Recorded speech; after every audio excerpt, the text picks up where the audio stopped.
The following is a live sports presentation on Glycon.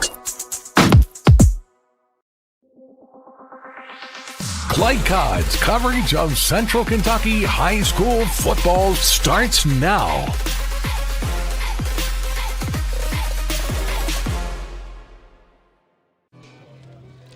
Good evening, everyone, from Frederick Douglass High School in Lexington. Welcome to our broadcast of Central Kentucky High School playoff football on Glycon. Tonight, it's the Ryle Raiders visiting the Frederick Douglass Broncos in a third-round matchup, and looks to be a great game tonight. We look forward to bringing it to you. I'm Keith Elkins, along with Cisco Bryant, former Wildcat and veteran coach. And Cisco, when you get to this stage of the year, everybody's either a really good team or playing well or both, but everybody comes into the game with some momentum. Well, it's all three. There's no question about it. This is the time where it's real, and the key players for each team steps up.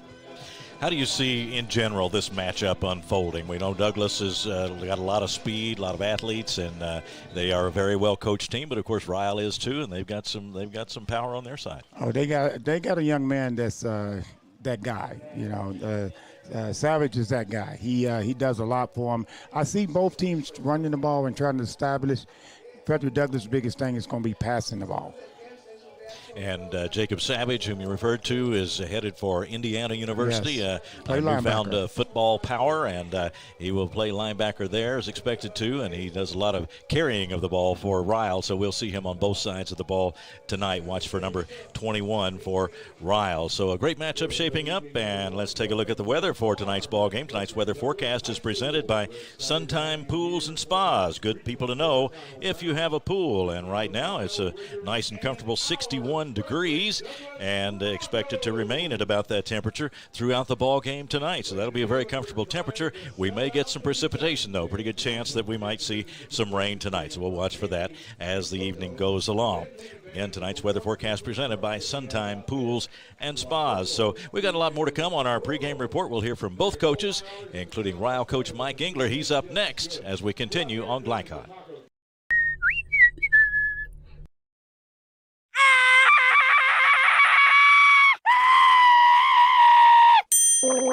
Leaves and other dirt and grime are no match against the experts at Suntime Pools, your BioGuard dealer. Weekly service, computerized water testing, or just need advice. Our reputation has made us the company of choice for all your pool needs. Visit us today for a full line of BioGuard swimming pool products. Suntime Pools. Hey, who turned out the lights? Hello? New recruit, take advantage of our apprenticeship program. Come out of our 4-year course debt-free. With health insurance, a guaranteed pension, a degree, and an electrical license. 3 words I'd use to describe the apprenticeship are opportunity, skillful, educational, solid career path, rewarding, beneficial, and a brotherhood. A life-changing opportunity. The cost of school is free. All your books are paid for. You go to school once every 2 weeks. All the other stuff is on-the-job training. The teachers here are great. They're all very, very knowledgeable. They're preparing you for what you're already seeing in the field. If you're struggling with something in school, sometimes your fellow students can help you work through that. Everyone's willing to help each other. It's like a big family. I love being a part of a union, something bigger than myself. This field is so vast. You can find something that you really love to do because there is so much you can do. I went from a job to a life-changing career. Power up your potential with the IBEW. Home of excellent service, support, and satisfaction, Lexington Outdoor Power Equipment is your one-stop mower shop. Family owned since 1985, Lexington Outdoor offers top brands like Husqvarna, Toro, Grasshopper, and Echo. Plus, free pickup and delivery. Located just 2 miles west of Douglass High School, they're open weekdays and most Saturday mornings. For more info, stop in or visit their website at lexoutdoorpower.com. Lexington Outdoor Power Equipment, the right equipment for the right job. Listen up. In a world overwhelmed by noise, we live life on simpler terms. Our terms. No agendas, no drama. Our road, our rules. Let's ride. Can one college be all things to all people? Bluegrass Community and Technical College can. Learn more at bluegrass.kctcs.edu. This edition of Coach's Comments is brought to you by Bluegrass Community and Technical College. Get started by finding the program that works for you at bluegrass.kchtcs.edu. Bluegrass Community and Technical College. College for your world.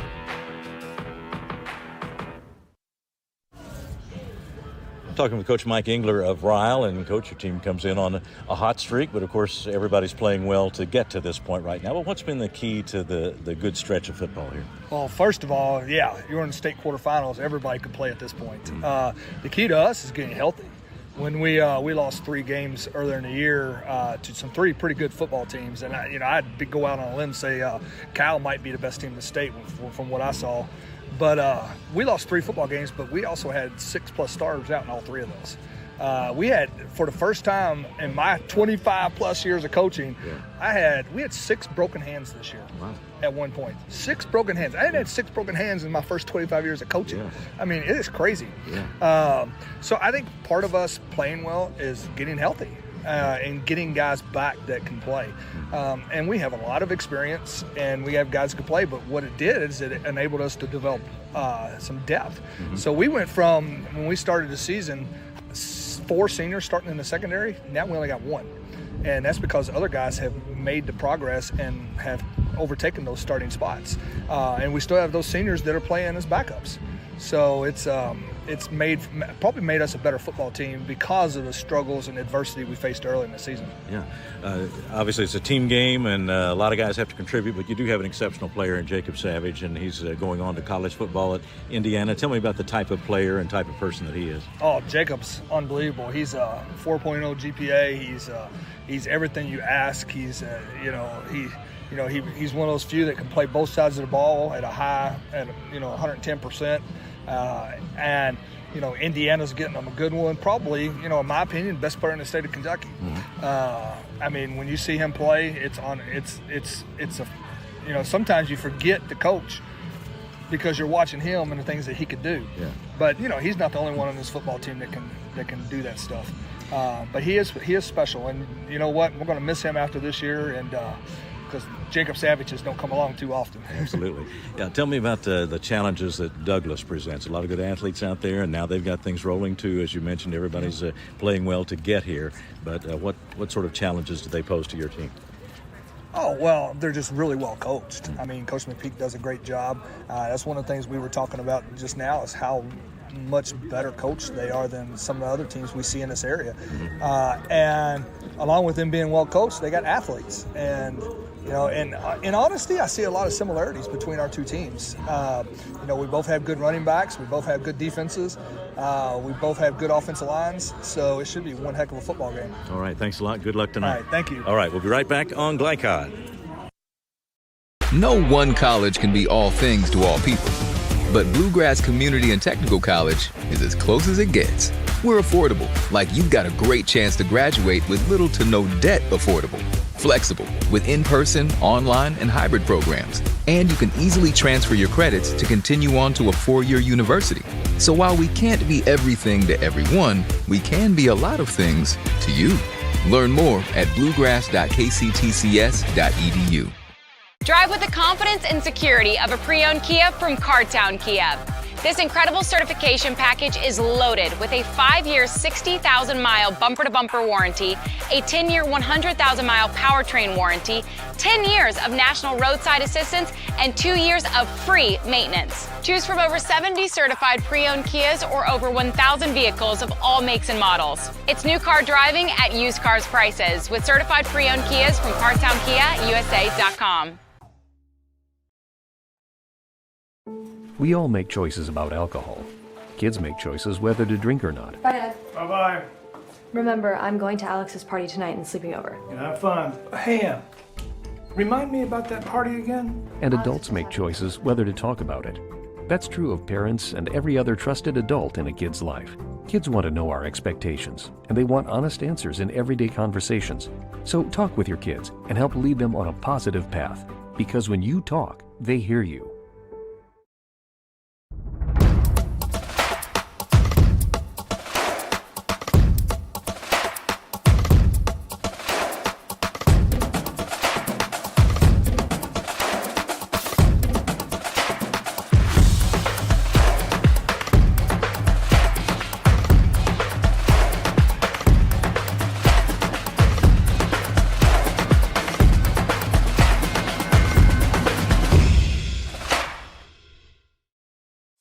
any of your window, door, and siding needs, contact the team at Elite Building Products. Their factory-certified, licensed, and insured contractors have been installing energy-efficient windows and doors for over 30 years. They also offer energy tax credits and military veteran discounts. Locally owned and open weekdays at 242 Wilson Drive, just off of the 27 bypass. For a free estimate, call 859-887-2440. Elite Building Products. With Fast Signs, create custom deep-sea signage that makes the wait a visual escape. Fast Signs, make your statement. Stuck on the road? Call Martin's Peterbilt Mobile Service. Our 24/7 commercial roadside service, truck and trailer repair, and warranty service will have you back on the road in no time. Call us 24 hours a day, 7 days a week. Martin's Peterbilt, keeping you rolling. You're watching Central Kentucky High School football on Glycod. Back at Frederick Douglass High School as we get set for the playoff game tonight between Ryle and Frederick Douglass. I'm Keith Elkins, Cisco Bryant alongside. Jackson Miller is our producer tonight, and Jacob Johns is our camera operator. That's your Glycod crew for this evening. We appreciate you tuning in to us. And tonight's keys to the game are presented by Martin's Peterbilt of Central Kentucky. They strive to keep your trucks moving through outstanding parts availability and unmatched service. Cisco, about those keys to the game tonight. Well, to me, the biggest key for Ryle Raiders, if you will, is continue to give the ball to their horse, and that's Jacob. He's an outstanding offensive player as well as defensive player. Got over 100 tackles, over 1,000 yards rushing, and also he got almost 300-some yards receiving. Also, the key to is don't give up big plays to Frederick Douglass on special teams. That's huge. Frederick Douglass' biggest key is keep Talbot involved. Let him do his thing and get the ball to the receivers, because that's going to be a big key to keep the chains moving. And one key to that, of course, we've seen the progress of the freshman quarterback, Jaden Guzman, over the course of the year, and he's developed into quite a good quarterback. Well, I don't call him a freshman anymore because he's played his dues and played some very good competition, and he's got that steadiness about him. Remind me of a 49ers quarterback, Purdy. Mm-hmm. Well, tonight's keys to the game are presented by Martin's Peterbilt of Central Kentucky, and we are just a few minutes away from game time here. I want to remind you that this broadcast is copyrighted by the Kentucky High School Athletic Association for the private use of our audience. The use of pictures, videos, and audio without the expressed written permission of the KHSAA and Glycod are prohibited. We've got more to come on our pregame report, and next we'll hear from Frederick Douglass coach Nathan McPeek right after this on Glycod. Paramedics do the incredible. They help save lives. And so can you by donating at CSL Plasma. Your plasma donation can help create 24 critical life-saving medicines. And you can be rewarded for your generosity. Every plasma donation can do so much for so many. Do the amazing. Help save lives. Donate plasma today at your local CSL Plasma Center. Take the short drive to satisfaction with the Tim Short Auto Group. Up to 5,000 vehicles to choose from. Shop online or in person. Hey, I'm Tim Short. I'd just like to invite everybody out to one of our 27 locations, or check us out online at timshortautogroup.com. Take the short drive to satisfaction and bring home your new vehicle.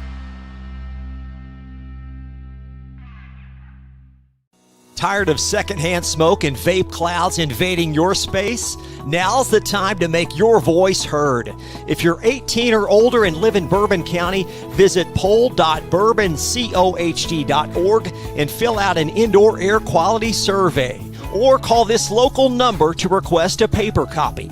In addition, you can enter separately to win one of 3 $100 Amazon gift cards. Help us reach our goal of 1,000 responses. Submit yours today. A message from the Bourbon County Health Department. Grow healthy, stay healthy. Proudly based in Jessamine County, R.J. Corman Railroad Group has been serving North America's railroad industry since 1973. Find out more by visiting rjcorman.com. For high-quality railroad service, it's R.J. Corman. New recruit? Take advantage of our apprenticeship program. Come out of our 4-year course debt-free. With health insurance, a guaranteed pension, a degree, and an electrical license. 3 words I'd use to describe the apprenticeship are opportunity, skillful, educational, solid career path. Rewarding, beneficial, and a brotherhood. A life-changing opportunity. The cost of school is free. All your books are paid for. You go to school once every 2 weeks. All the other stuff is on-the-job training. The teachers here are great. They're all very, very knowledgeable. They're preparing you for what you're already seeing in the field. If you're struggling with something at school, sometimes your fellow students can help you work through that. Everyone's willing to help each other. It's like a big family. I love being a part of a union, something bigger than myself. This field is so vast. You can find something that you really love to do because there is so much you can do with it. I went from a job to a life-changing career. Power up your potential with the IBEW. Stuck on the road? Call Martin's Peterbilt Mobile Service. Our 24/7 commercial roadside service, truck and trailer repair, and warranty service will have you back on the road in no time. Call us 24 hours a day, 7 days a week. Martin's Peterbilt, keeping you rolling. You're watching Central Kentucky High School football on Glycod. Talking with Coach Nathan McPeek of Frederick Douglass. And, Coach, you come into this playoff game having won 8 out of the last 9 games. What's been the biggest factor or factors in putting together that great stretch of football? Well, I think, number one, again, thanks for Glycod and everything you guys do for all the Central Kentucky kids and programs. I always like to say that, and I really appreciate that. I think, we've played pretty good defense most of the year. We have been in pretty much every game other than the Trinity game. And, but I think the biggest, thing that we've done the last 6-7 weeks is our offense has really grown. We're covering people up better on the O-line, even though we're still, inexperienced for the most part with not having any seniors up there. But they've taken a step forward, and, just our running backs, obviously, with Dakari and Jeremiah and Carter Ross. I mean, that's 3 pretty good ones. Obviously, Kari's had a really good last 7 weeks, and, he was our district player of the year. So, then obviously Jaden's done a good job in the throw game and, just taking some, easy layups in the passing game. And then when we needed to throw, he's made some completions, and, he's got to do the same thing tonight in a big game. But definitely our offensive growth, I think, has really helped us. You get down to the quarterfinal round, everybody is good at this point. They're either teams that are playing their best football or teams that have been really good teams all along, or sometimes both. And Ryle comes in with a 7-game winning streak. What stands out to you about them? I mean, they're very well coached. When I watch them on tape, they remind me a lot of like a private school, like a Trinity or a St. X. Their kids are always in position to make plays. They're very well coached, and their kids really execute their game plan. It obviously starts with, the Selvage kid, and, he's committed to Indiana, and he's a great running back. He's 225, 230 pounds, and he's a really, really good linebacker. Obviously Indiana is one of the top programs in the nation now. Going to the playoff last year, and obviously, they're number 2 in the country this year. So they're not going to recruit bad football players, obviously. And he's the real deal, and their quarterback can scramble and make some plays, and their backup running back has about 700 yards. So it's a big challenge for us defensively. Like I said, they do a lot defensively as well. They do a lot of different blitzing. They give you a lot of different looks. So we can't, allow a lot of those free runners. And what I mean by that is allowing gaps to be open for blitzers. So we got our work cut out for us up front. Their D-line is long. They got a couple 6'5" kids, a couple 6'3" kids. So they turn you over. I think they got 29 turnovers on the year defensively, which is really high. So we got our work cut out for us. They're really good. But like you said, everybody's good in the region finals. And obviously you're going to the Final Four, whoever wins this one. You get into this round, when you're speaking with the players, do you stress the playoff angle, or is it just a matter of doing the job that you have to do to win this particular ball game, or maybe a combination of both?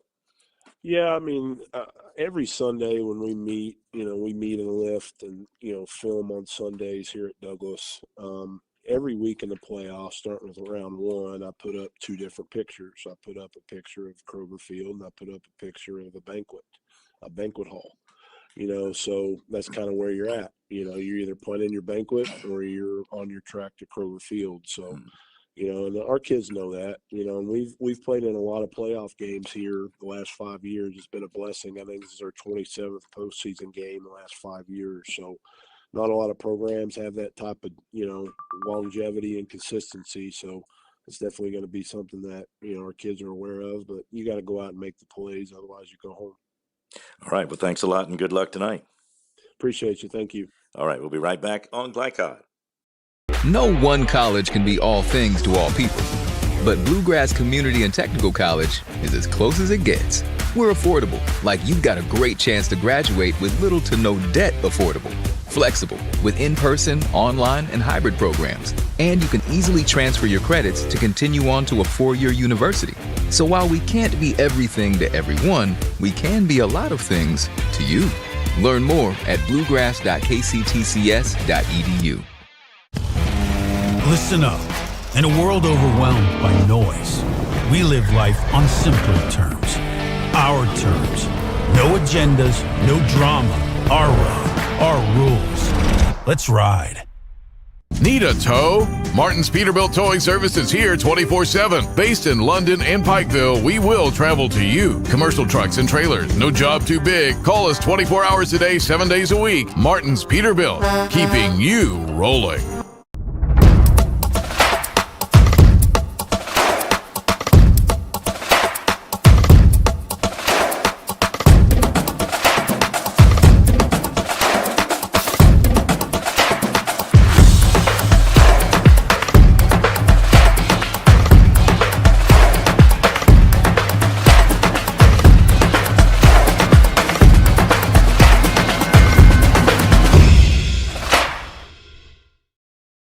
Tired of secondhand smoke and vape clouds invading your space? Now's the time to make your voice heard. If you're 18 or older and live in Bourbon County, visit poll.bourboncohd.org and fill out an indoor air quality survey. Or call this local number to request a paper copy. In addition, you can enter separately to win one of 3 $100 Amazon gift cards. Help us reach our goal of 1,000 responses. Submit yours today. A message from the Bourbon County Health Department. Grow healthy, stay healthy. Take the short drive to satisfaction with the Tim Short Auto Group. Up to 5,000 vehicles to choose from. Shop online or in person. Hey, I'm Tim Short. I'd just like to invite everybody out to one of our 27 locations, or check us out online at timshortautogroup.com. Take the short drive to satisfaction and bring home your new vehicle. For any of your window, door, and siding needs, contact the team at Elite Building Products. Their factory-certified, licensed, and insured contractors have been installing energy-efficient windows and doors for over 30 years. They also offer energy tax credits and military veteran discounts. Locally owned and open weekdays at 242 Wilson Drive, just off of the 27 bypass. For a free estimate, call 859-887-2440. Elite Building Products. You're watching Central Kentucky High School football on Glycod.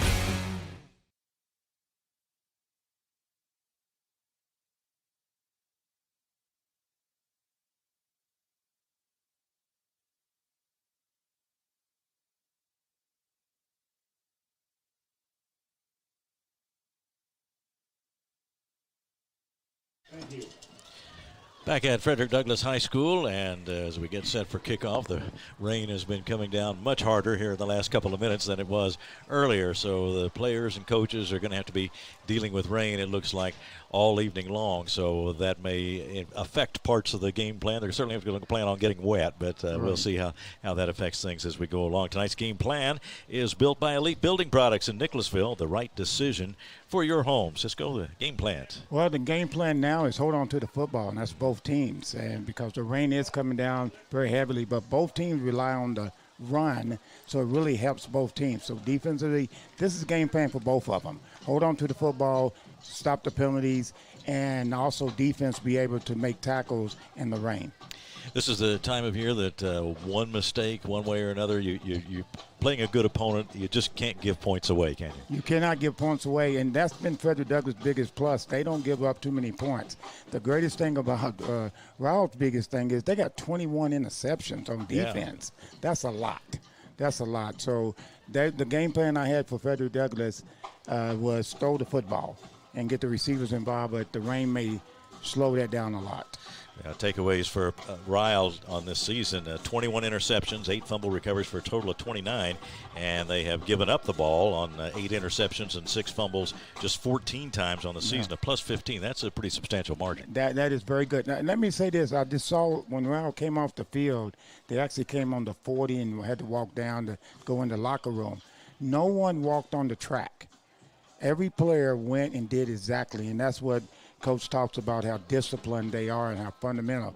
If you can get your team to do that out there on the field, that's a tough team to beat. That's a very tough team to beat.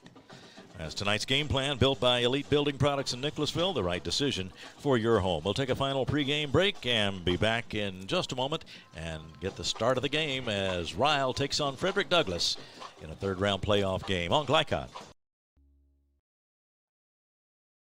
Here to hear what's on your mind. Take this time to talk and get it right. You know I'll be there all your life. When you need me, I'll be by your side. Little everyday conversations about the dangers of underage drinking can make a big difference in a child's life. Talk, they hear you. At Don Franklin, we're about more than just selling cars. We're about families, generations of them. Founded by my parents in 1968, we've been here growing alongside you. From the first family car to the newest model for the next generation, our values of trust, care, and commitment are in every handshake, every deal. With over 5,000 vehicles to choose from, check them all out at donfranklinauto.com. Don Franklin, driven by family. From Glycod, it's Central Kentucky High School football. Tonight's game is brought to you by Bluegrass Community and Technical College, college for your world. Manowar Harley-Davidson, 100% Kentucky owned and operated. IBEW Local 369, power up your potential. New Vista, we see the good ahead. Martin's Peterbilt, keeping you rolling. Elite Building Products in Nicholasville, where you'll find top quality products for your home. Lexington Outdoor Power Equipment, the right equipment for the right job. Suntime Pools and Spas, good people to know if you have a pool. And by Fast Signs. Now to the field for all the action from Glycod on Central Kentucky High School football.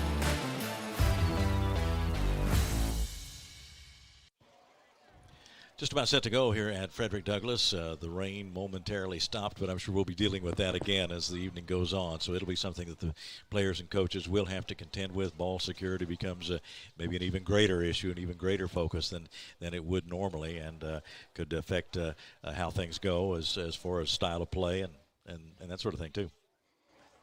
Well, it's going to be interesting because Frederick Douglass won the toss and elected to defer to the second half and go ahead and give the ball to the offense and let their defense do what they do.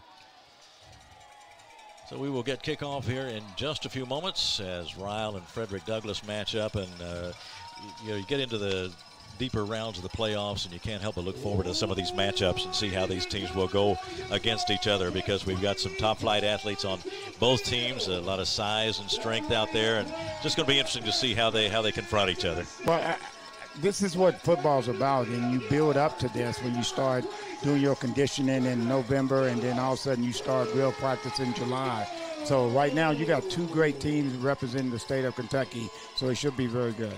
Coaches have different ways of motivating their teams in postseason play. If you heard our pregame interview with Coach Nathan McPeek, he said he puts up a picture of Kroger Field, and then Yeah. it puts up a picture of Banquet Hall. And Banquet Hall means that your season's over and you're getting ready to play in your banquet.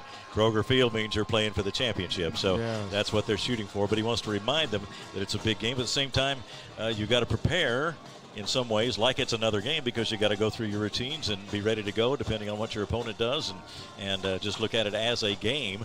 But at the same time, the stakes are high and you've got big goals to shoot for. Well, and the thing about both of these teams' difference is there's a lot of juniors here, so the motivation is going to be a little bit more, to my opinion, on Ryle, because they got a lot of seniors. Right.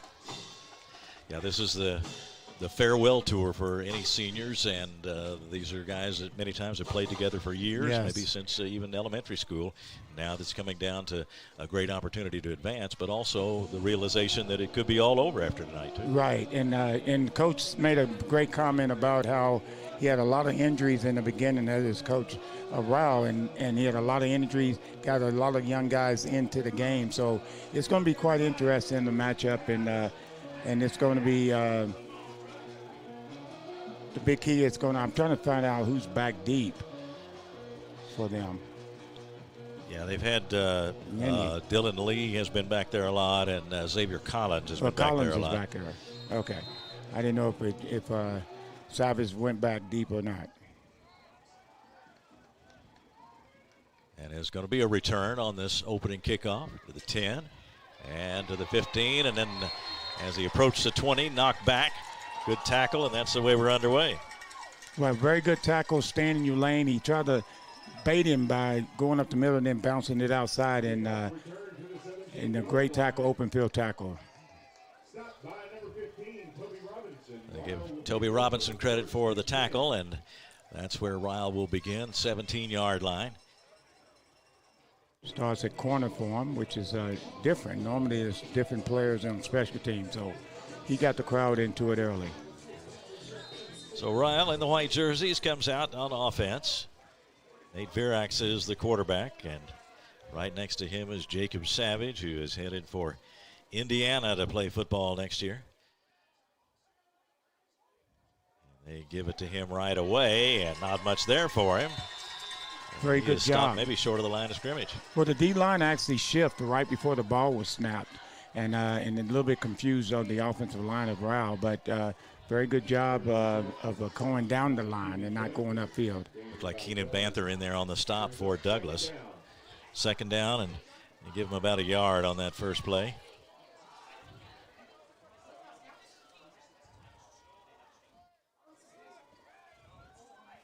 Virax waits and takes it, and there is Savage again. Cuts into the left side, a little more room this time. Comes up over the 25 to about the 26-yard line. To Corey Fields in on the stop for Douglas, among others.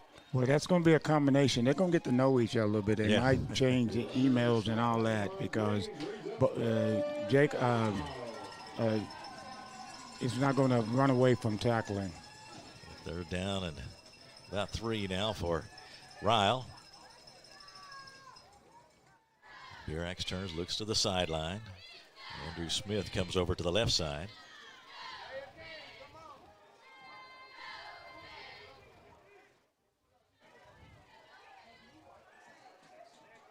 Set, and now they give to Savage, and he's got first down yardage and more up across the 35-yard line for Jacob Savage, running hard. Fields got him, but not in time to prevent a first down. Yeah, Fields did a good job of scraping off from the backside. He came up a little limp. So, but he's going to hang in there, and Savage is going to run the ball hard every single time. First down, Ryle from the 35. No huddle. They are ready to go, and they give it to Savage again, and this time again stopped right around the line of scrimmage, maybe a yard or two.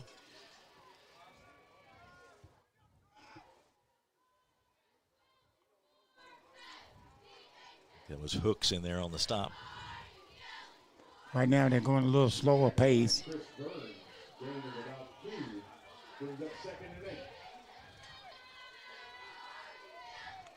Second down 8 for Ryle. And this time, Virax ready to throw, now scrambling. Going to have to take off with it, and he is hit hard and decked by Damon Green. Damon Green come up from the secondary. Big hit. That'll bring up third down. It broke down pretty quickly that time for him, didn't it? And I was a little bit surprised on them passing. They usually don't pass this early in a game, but I guess he's trying to mix it up a little bit. So a third down and about 8 for Ryle. On the 37.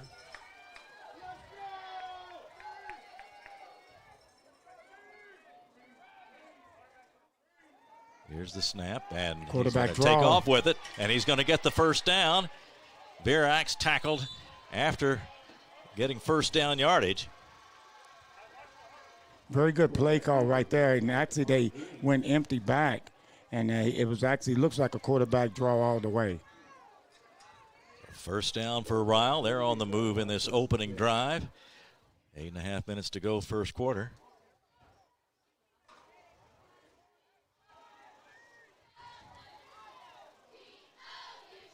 Lee is wide right for Ryle.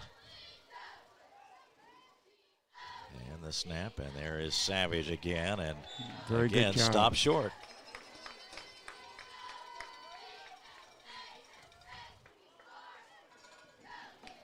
So far, Douglas has been able to contain him right on several runs.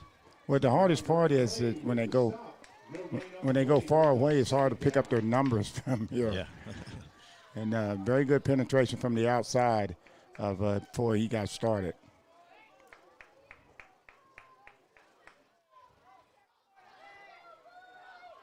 Second down play.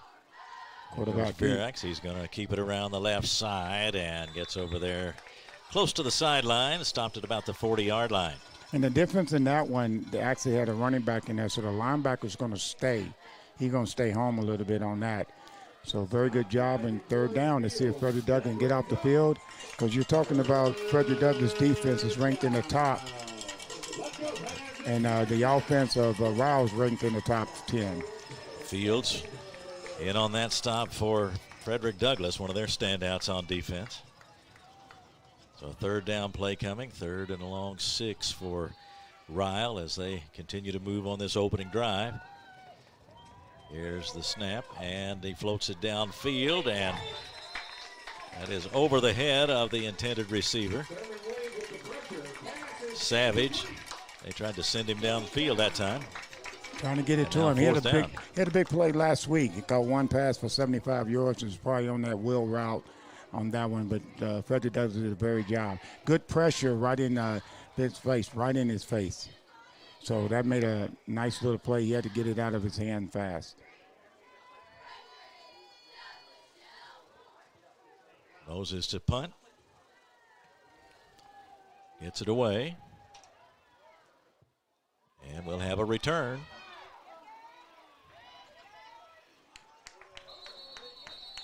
Very good coverage right there. So they got down and covered that punt. We'll take a quick break and come right back. No score, 6:45 to go first quarter. You're on Glycod. Can one college be all things to all people? Bluegrass Community and Technical College can.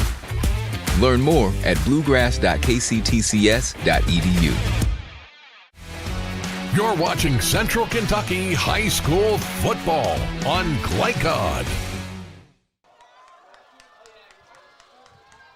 Frederick Douglass with the ball for the first time tonight. You see Jaden Guzman take the snap and hand it off to Dakari Talbert. Spins out of a couple of tackles and comes up to the 25, 30, and down the sideline he goes and out of bounds. Dakari Talbert shows us a little bit of his style on the very first carry. Very, very nice run. Ryle did a very good job of coming down the line. Actually had him in the backfield for a loss. And Talbot shook a couple tackles and picked up about 11. So Douglass now with the first down at the 35-yard line following the run by Talbot. This thing Clay wide to the right toward the top of your screen.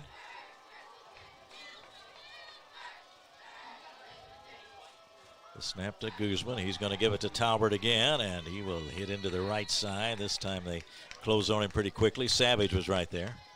Well, Savage, who's got 103 tackles on defense as well as almost 1,400 yards on offense. So He does a lot for him. He certainly does, and does it in an outstanding way, both offensively and defensively. And as we mentioned earlier, headed for Indiana next year. Reads him right very well with a 4.0 GPA. Yeah, he's taking care of it all here in high school. Yes, he is.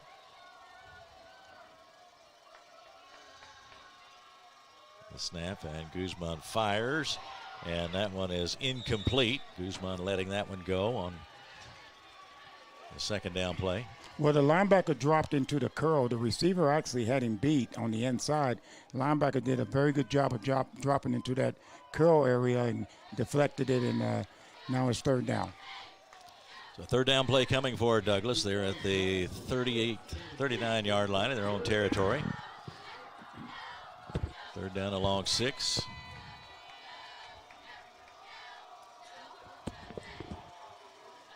No score as these teams battle in a third-round playoff game. The snap, and there is Guzman, fires it out to the right, and receiver caught it and then fell down.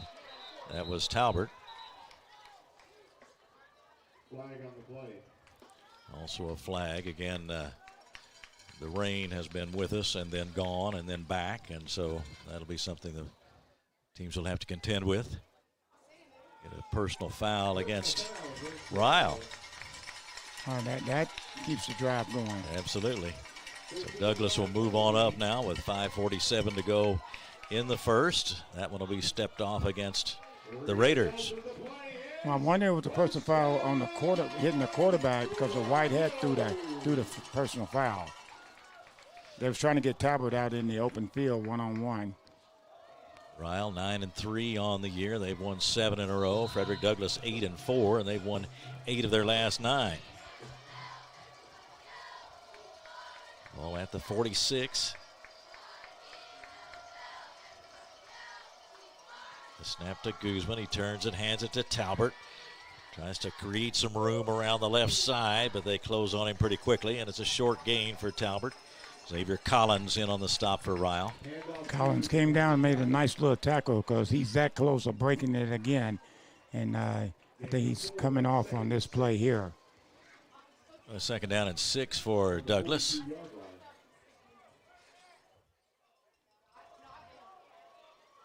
This time they send Clay, I think, to the right,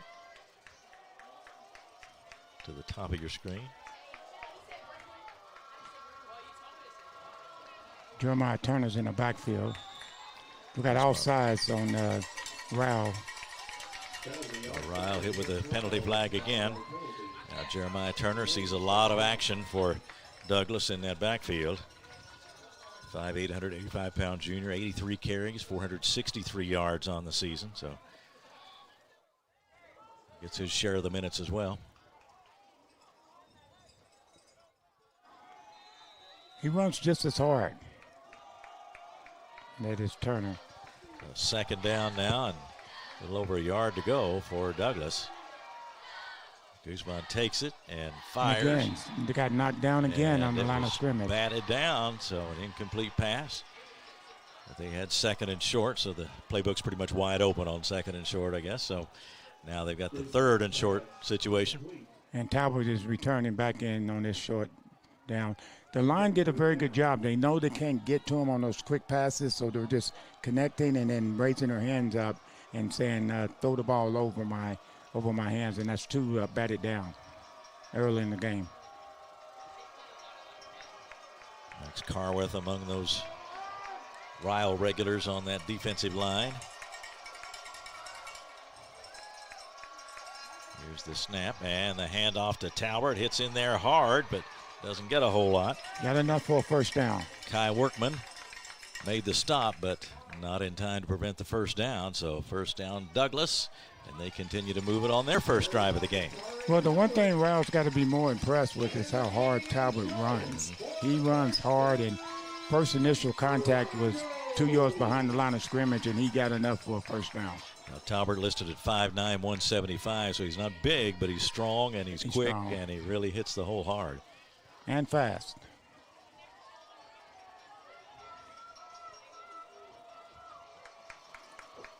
First down play. Here is Guzman throwing out to his right. Got Talbert out there, and a good pickup for the Broncos. Well, that was a play that Talbot actually fell down on. They kept the drive going with the quarterback. They got the penalty, the personal foul penalty on the quarterback. So they went back to it, and a nice open field tackle. Well, second down play coming for Frederick Douglass. They're inside the 30 now. Second down at about 4. The snap and the give to Talbert. Runs hard into that right side. Again, he's got first down yardage. Savage brought him down, but he was into the secondary by that time. Well, the offensive line, they're all young. There's no seniors. There's not a lot of experience that learning on the job. Doing a good job of creasing, just getting Talbot enough time to get through. Douglas offensive group, offensive line, Rajon Gillespie. Quentin Fields has been out there, Bennett Hutchinson. First down for Frederick Douglass at the 23. So they now are threatening to get out in front in this one. Talbert takes the handoff, hits the right side again, and he's got some yardage again, down to about the 20. And off to Talbot. Moves the ball to the 20-yard line. Oh, second down. It'll be 2nd and 7 for the Broncos. Both from the 20. Oh, I'm sorry. Go ahead. Both teams are using their workhorse to move the ball on offense. They really are. Talbot in that backfield now next to Guzman.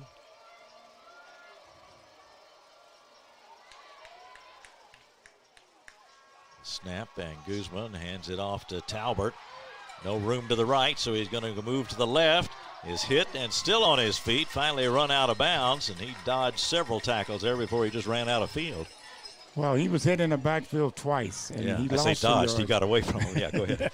Yeah, that's true. He didn't dodge him. He didn't dodge him. They hit him pretty good, but he lowers that shoulder and comes with that flipper, and does a very good job of staying low. And now a third down play coming for Douglas. Looks like Turner's in the backfield on this one.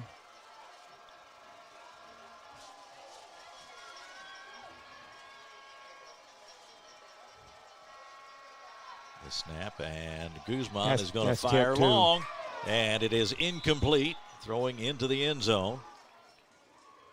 The pressure came from Jacob Savage. Very good pressure up the middle. Both teams moving the ball, and then all of a sudden both defenses stopping and doing what they're supposed to do. Great matchup tonight. Now 4th down and 9. Just a minute 38 left in this first quarter. And here comes the Broncos offensive unit, and 4th and 9 is the situation. Yeah, teams, we got a flag. Teams throw the ball on Ryle a lot, but they also get intercepted a lot. So this is going to be an interesting play call. See Damon Green entering for Douglas.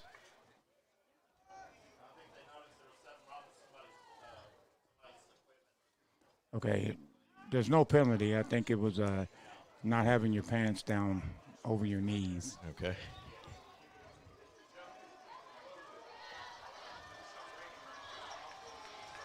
So now 4th down. 4th down to about 9.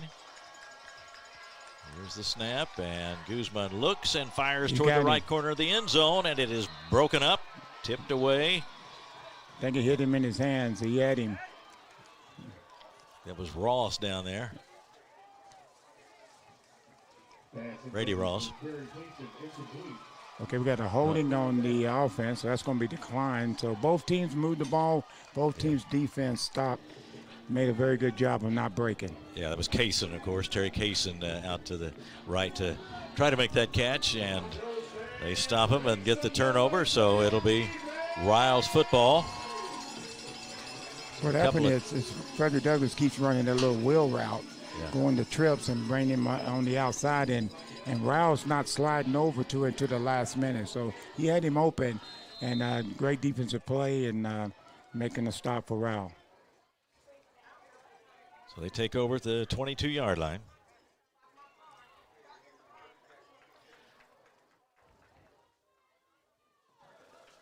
Virax with Annis next to him now in the backfield.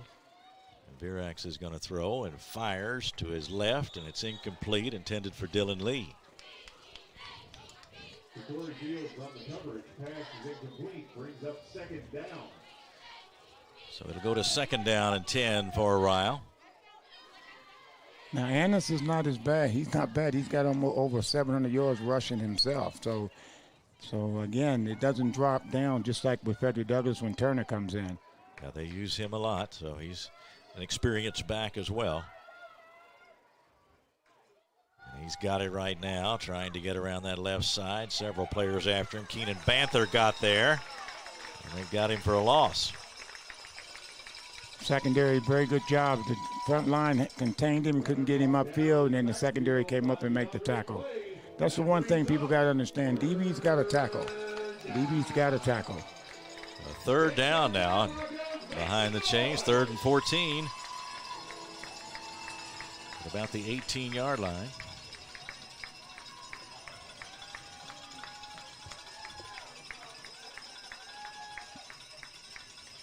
Virax waits for the snap on 3rd and 14.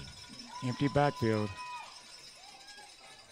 Looking and firing out to the left, long and too long and incomplete. He had Annis out there, and the incomplete pass brings up 4th down and 14. Well, the thing about that time when he empty backfield, they actually stayed at home to make sure he threw the football. Because the last time they got out of their lanes and he broke it and got the first down for Ryle. Turner back deep to receive for Frederick Douglass as Moses gets set. Gavin Moses set to punt it, standing at about his 4-yard line.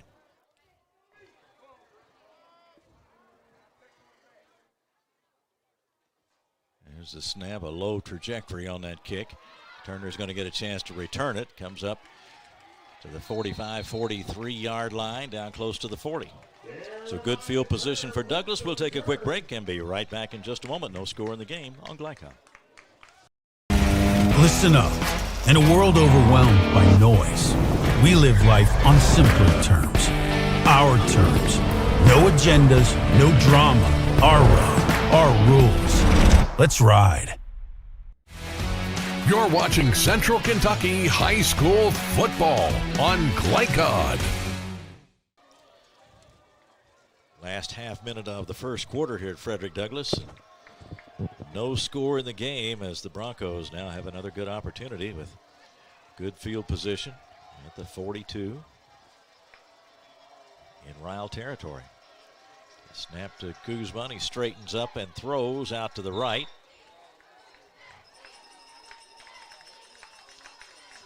Completed the short pass. Did a little play action to keep the linebackers in, and that should be the last play of the first quarter. And we'll count down the final seconds of the first quarter. Teams head for the sidelines. It's and there are the final seconds of the first quarter, and we are at 0, and it is 0-0 at the end of the first quarter. Back with the start of the second quarter in just a moment on Glycod. Confidence and security of a pre-owned Kia from Cardtown Kia. This incredible certification package is loaded with a 5-year, 60,000-mile bumper-to-bumper warranty, a 10-year, 100,000-mile powertrain warranty, 10 years of national roadside assistance, and 2 years of free maintenance. Choose from over 70 certified pre-owned Kias or over 1,000 vehicles of all makes and models. It's new car driving at used cars prices with certified pre-owned Kias from CartownKiaUSA.com.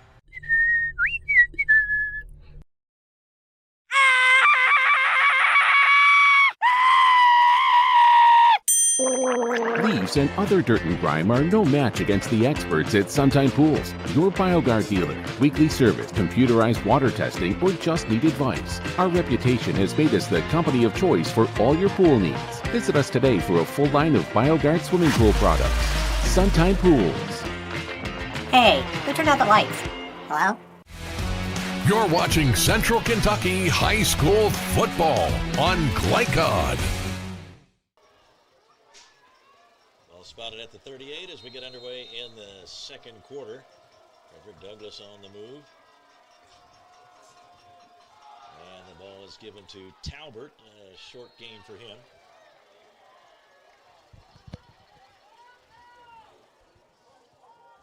Talbot starts him off in the second quarter. Gets to about the 36, so just a gain of a couple, and now a third down coming to Douglas. Well, with no scoring, the first half was exciting because a couple little plays here and there. Next thing you know, we could be in, but both sides of the defense is playing fantastic right now. Some good, strong defense from both teams, and now coming up on a third down and 4 for Douglas as they line it up at the 36-yard line in Ryle territory. Now we get a whistle. Timeout. We get a timeout for Frederick Douglass, and we'll take a timeout as well and be right back with more football on Glycod. Listen up. In a world overwhelmed by noise, we live life on simpler terms. Our terms. No agendas, no drama. Our road, our rules. Let's ride.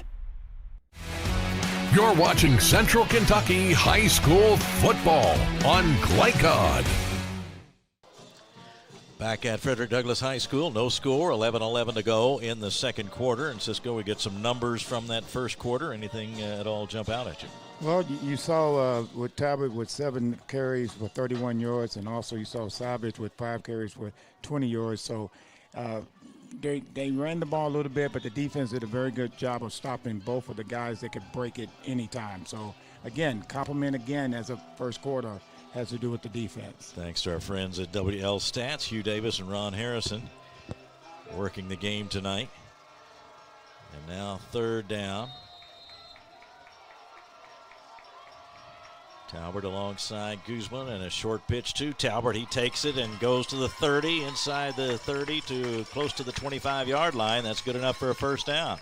He's giving you that itch every single time he's that close, and he just ran out of real estate on the side. So very good job again, offensive line getting him to that corner. Got all the way to the 26-yard line, so first and 10 from the 26 for Douglas. As they try to break out on top again, they send Clay wide to the left. Near the top of your screen, casing out that way too.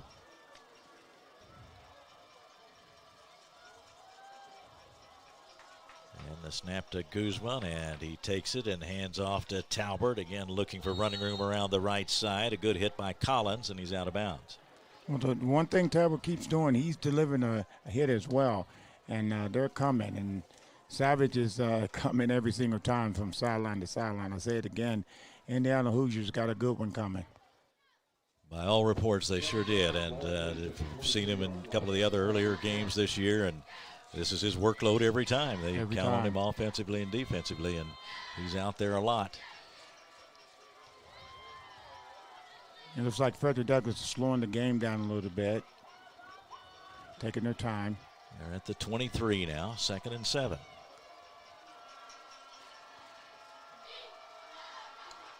Again, Talbot in the backfield alongside the quarterback Guzman. Middle's wide open. Oh, he dropped. The safety ends up dropping in the middle. Talbot slipped a little bit. It did look like he lost his footing just a little bit, but then was brought down after a short gain. It was Kai Workman on the tackle. Talbot's carry to the 21-yard line. Gain of 2 brings up 3rd and 5. The 21-yard line is the spot for this third down play. 3rd and 5 for Douglas as we come up on the 10-minute mark in the second quarter. Broncos trying to break this 0-0 tie.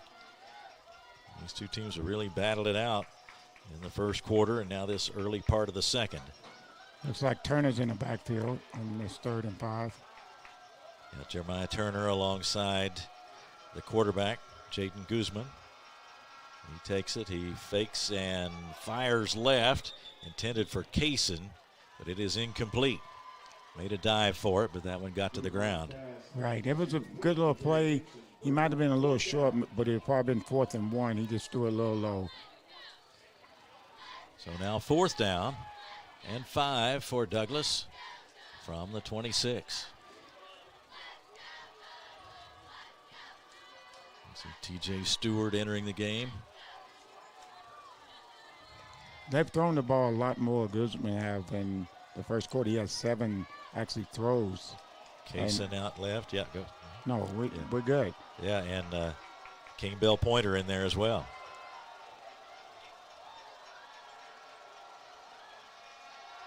He looks, and now fires toward his right, and it is broken up.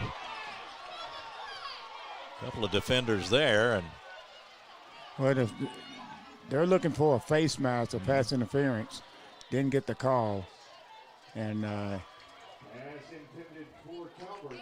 Talbert was the intended receiver, and there was a hand up there around the helmet. Now, whether there was a face mask grab or not is up to the interpretation of the official, but there was definitely a hand in there. And well, all the Frederick Douglass officials on the sideline thought it was. They were unanimous, weren't they? Yes, they were. No dissenting votes on their side. So another big stop for Ryle's defense. So Ryle takes over.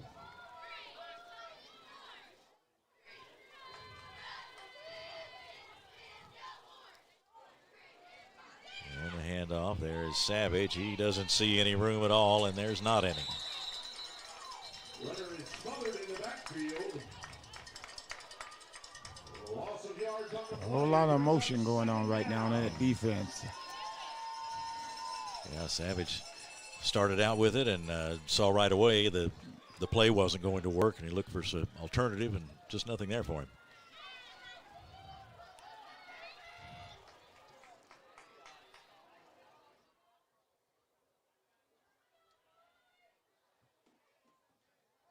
Now here is Virax looking to throw, and he fires over the middle, and that's incomplete. Robinson there on the defense. Had a chance to intercept it. Very good job. Gavin Lyons, the intended receiver. Now 3rd down and 13. Well, they're making them change their playbook because they're throwing the ball way more than my stats say they throw the ball. Yeah, they've been going to the air pretty frequently here after the first few minutes. And so far, haven't found the combination. They've had a lengthy drive on the first possession, but nobody's been able to get across the goal line. At the 9-minute mark of the second quarter.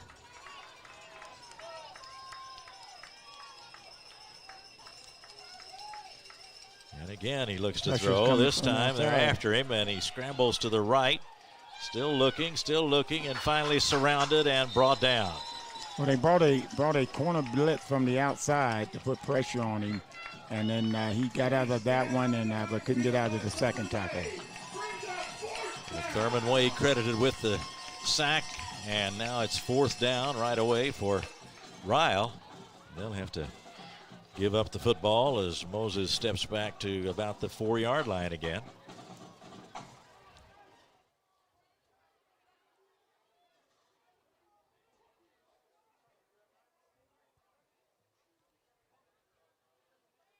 A little bit of a high snap, gets it away. And Turner takes it, comes up across midfield, down to about the 47 before he's brought down there. Very good punt. Jackson Arvin with the stop for Ryle, and now again, the Broncos will take over in Ryle territory. First down, they'll mark it at the 47.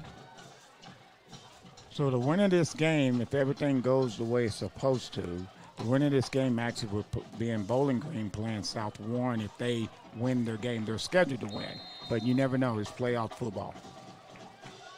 You probably went at it with South Warren a few times, didn't you? As a no, they weren't there yet. They weren't there yet? That school hadn't been formed yet.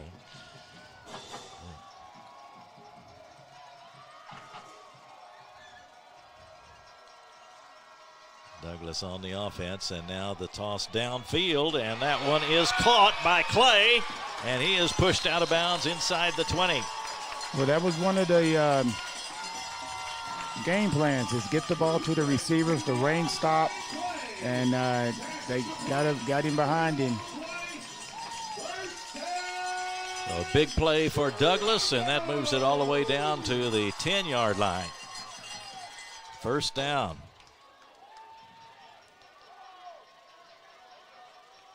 The snap and the give to Turner. Turner hit hard by a couple of Ryle Raiders, and he is brought down after a short gain. It was Isaiah Riddick on the stop along with his teammate Grant Foley.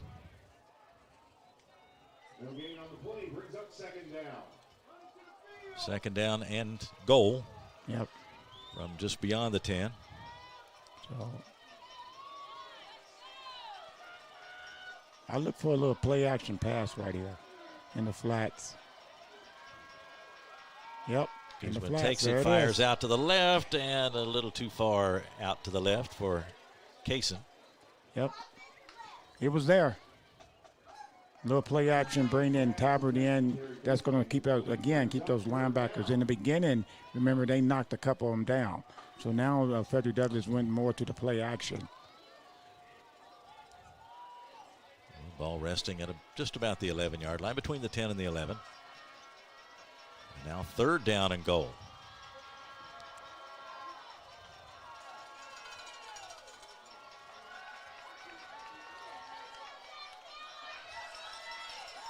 Here come the Broncos, big third down play. And the snap and the give to Talbert. He hits right into that left side of the line, gets down across the 10 to about the 7, maybe the 6. Well, now Coach makes a playoff decision. Is he going to go for it?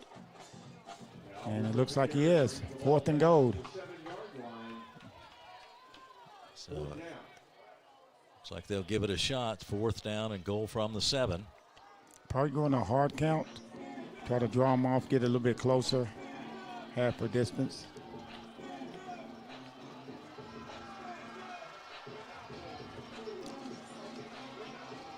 Got two receivers out to the left side.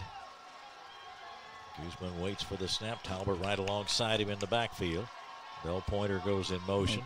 Here is Guzman. Starts to run, then throws, and it was Kaysen. Couldn't hang on to it. Well, Guzman, he had a lane. It would have been interesting if they would have closed that lane, but he hit him in his hands and he ends up dropping it. But he don't drop too many of them, and that's a tough break for that young man. Great receiver for Douglas. Yes, he has. But they couldn't connect that time, and that leaves it at 6:22 to go in the second quarter, and still no score on the board. Well, I expected a battle, but not necessarily a scoreless battle this far into the ballgame. Right. I expected to be 7-7 and 14-14, but again, clap, Ryle, very good job. 2 times been inside the red zone, and they've stopped Frederick Douglass from scoring. Now Ryle on the offense again with Savage in the backfield next to the quarterback Virax. They send Lyons in motion, and now Virax is going to throw out that way, and he's got his man. Missed tackle. Down the sideline he goes, and deep into Douglas territory. And then the tackle made at about the 15-yard line. Wow, both teams setting up scoring opportunities with the pass. Who would have thunk it? So a big play. Dylan Lee made the catch. Now we'll see if Frederick Douglass can respond the same way Ryle did on a big pass play. So now the Ryle fans are excited.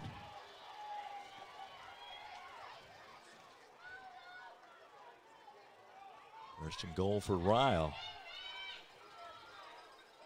And the give is to Savage. And he is tackled after a short gain, and Thurman Wade gets up, and Keenan Banther is there also. Keenan, nice little tackle there because Savage looked like he was about to break loose, and he brought him to the ground. So this is Savage's area right here.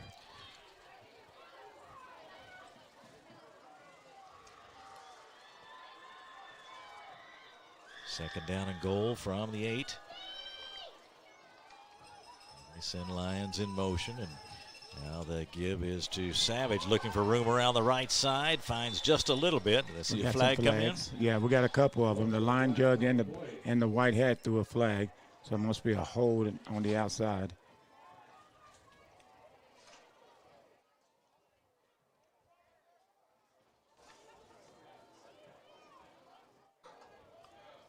Got a hold on Ryle. Because Savage has got 174 points for Ryle, so obviously he can smell the goal line. Against Ryle, that's 10-yard penalty. Ball is going to be placed at the 18-yard line, second down. So now to the 18. Make it second and goal. The yard markers need to drop them. Yeah, after the 10-yard penalty.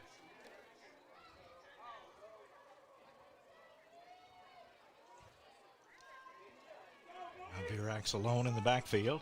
The quarterback draw, but they got a big run the last time. And he goes, slips a tackle. He's going to be into the end zone for a touchdown. Virax scores. Virax, nice job, looking very nice right there. Breaking two guys. It wasn't just one guy. He broke two tackles to get in the end zone. So Nate Virax gives Ryle the lead.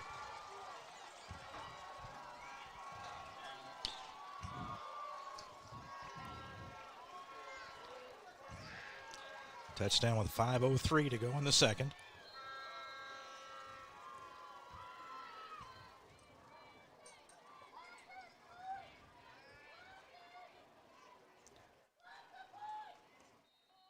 Moses' kick is on the way, and it is good. And it's a 7-0 lead for Ryle. 5:03 to go before halftime. We'll be right back on Glycod. No one college can be all things to all people. But Bluegrass Community and Technical College is as close as it gets. We're affordable, like you've got a great chance to graduate with little to no debt affordable. Flexible, with in-person, online, and hybrid programs. And you can easily transfer your credits to continue on to a 4-year university. So while we can't be everything to everyone, we can be a lot of things to you. Learn more at bluegrass.kctcs.edu. You're watching Central Kentucky High School football on Glycod. A nice run by Nate Virax has put Ryle on top. 7-0 the score, 5:03 to go before halftime.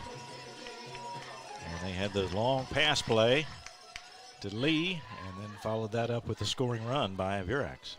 Right, and usually it would be not a pass play for them to get in the scoring position. So what they were doing is they realized that this is not working, so I'm going to scratch that. Very good job with the offensive coordinator for Ryle, switching it up a little bit, passing way more than they usually do.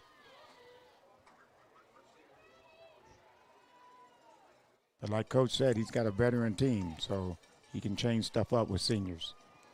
Moses ready to kick it. And there is Turner. And takes it. Comes up to the 15, the 20, and to the 25. And then tackled as he approached the 30-yard line. Grant Foley in on the stop for Ryle. First down, Frederick Douglass, and Ryle on top, 7-0. It's going to be a big plus right now for Frederick Douglass because they do get the ball back in the second half.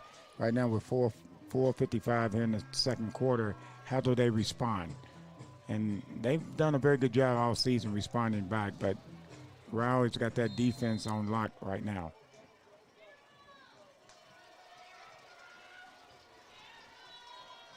Guzman takes it and hands it to Talbert. And he is stopped short of the line of scrimmage that time. They ran on him quickly, but a flag is down. From the Lions judge, he's threw it in. I don't know if he caught a face mask.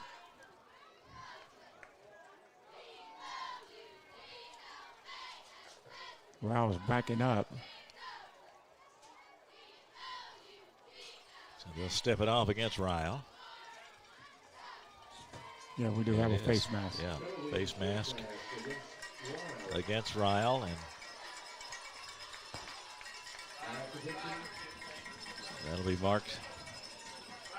As we see him step it up. Well, no, he's going to bring it back now. Well, is that a 5-yard one? Okay. 5-yard penalty.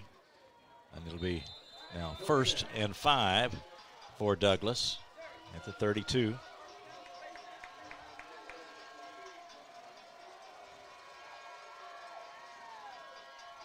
And the give is to Talbert. Comes around the outside to the right side and finally out of bounds at about the 38 as Savage got over there, but not in time before he stepped out of bounds. Savage does a very good job defensively. The whole team does, but Savage did a good job of getting off a block to be over there, because if he wasn't there, Talbot would be going down the sideline right now. Of course, they just needed 5 for a first down, so they've got a first down. 1st and 10 now at the 38.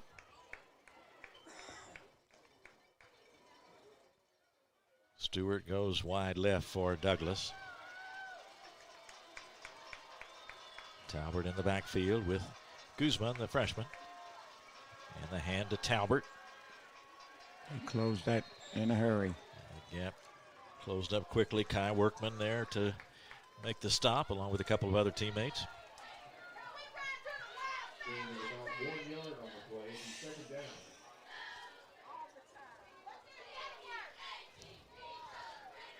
Turner started to come in for Douglas, but now backs toward the sideline. And they'll send Stewart out to the left. I look at it based on their defense right now, and he's going to back up a little bit, but a tight end right down the middle of the field, but now they went to a cover 3. So passing down and throwing an incomplete, throwing to his left, and didn't make connections with Stewart on that one.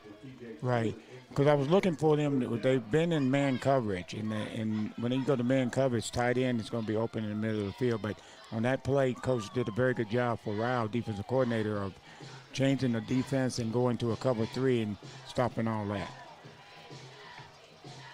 We'll come up on 3rd down for Douglas now with 3:47 to go in the second quarter. 7-0 the score. Ryle on top.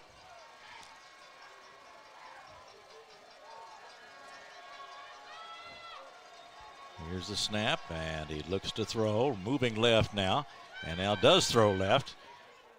Got the completion out there, and then out of bounds. Looks like he's a little short. Short of first down yardage. Kaysen with the catch.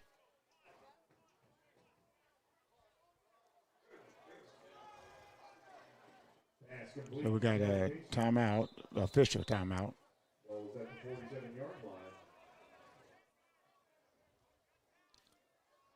Yeah.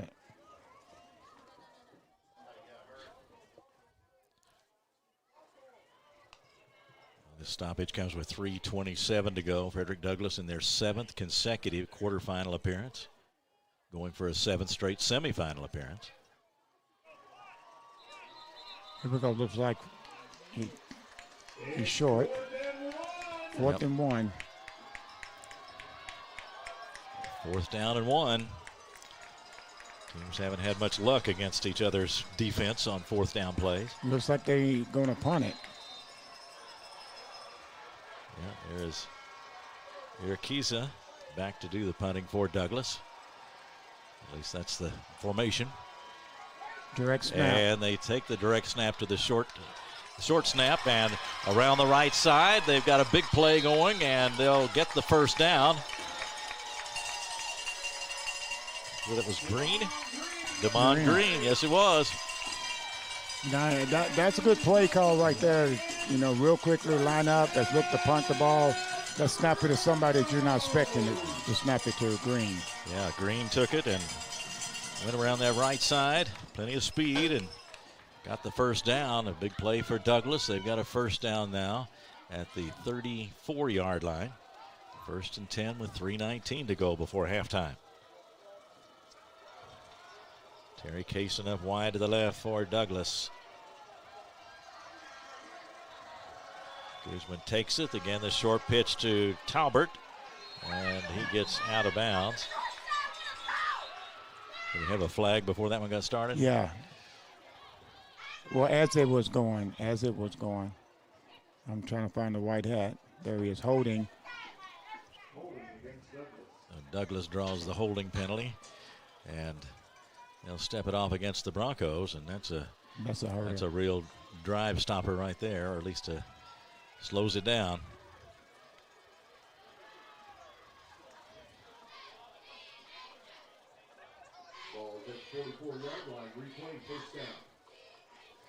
So 1st down and 20 after the penalty. This time it's Stewart out to the left along with Kaysen. Casey, look, we need to get the ball to him. And that is Frederick Douglass trying very hard if they can get the ball to him. Here's the snap, a look to the right, a quick toss to the right. Toss. Catch is made. Very good job, Ryle, of just letting him catch it in front of him, make it second and long. Very good job, Ryle. Catch was by Clay.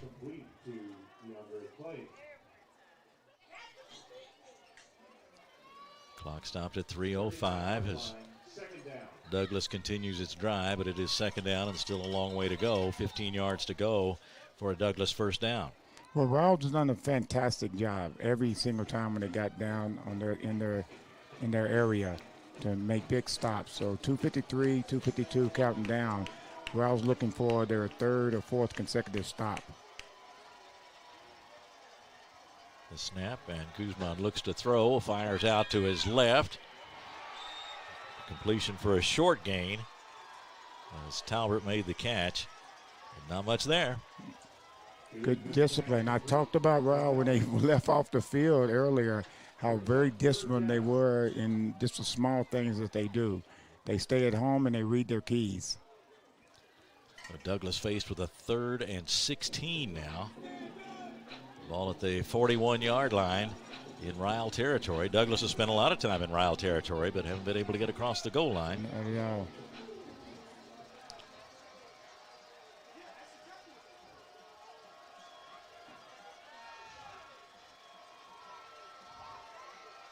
Snap to Guzman. He's looking, and he's going to throw out to the man. right, and good break on the ball. Incomplete. They got a flag pass comes in.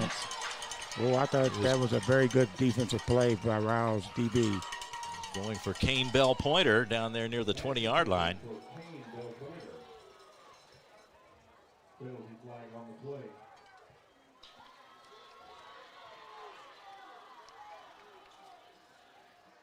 So it's not an automatic first down. It's just going to be 10 yards.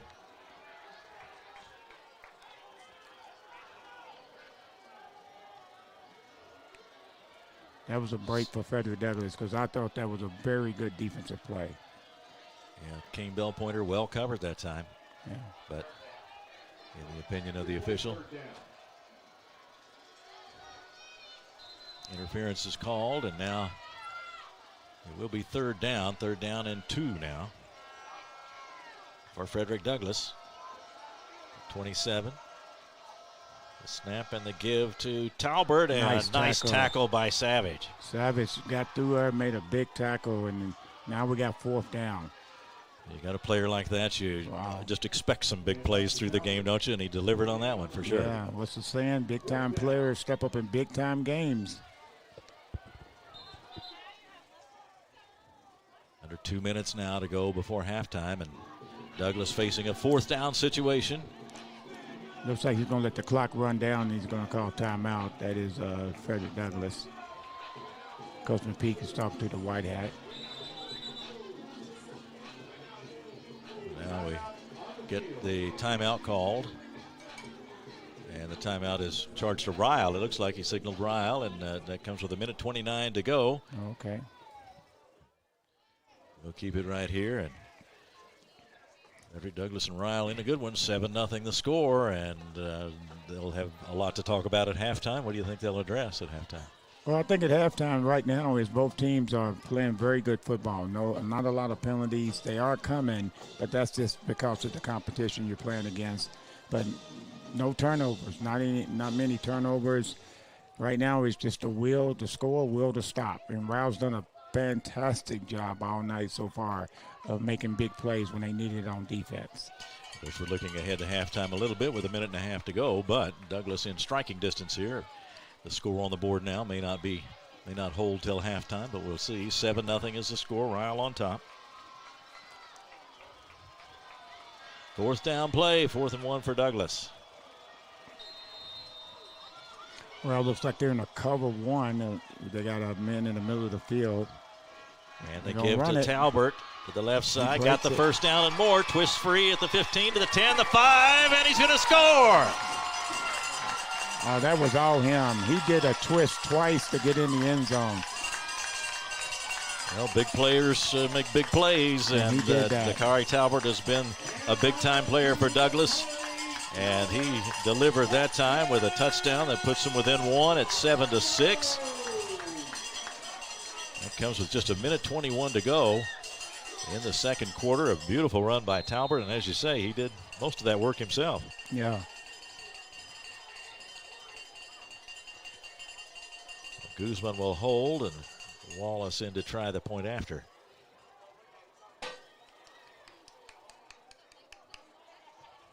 And the kick is on the way, and it is good.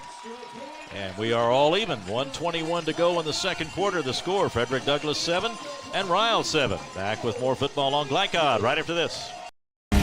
Listen up. In a world overwhelmed by noise, we live life on simpler terms. Our terms. No agendas, no drama. Our road, our rules.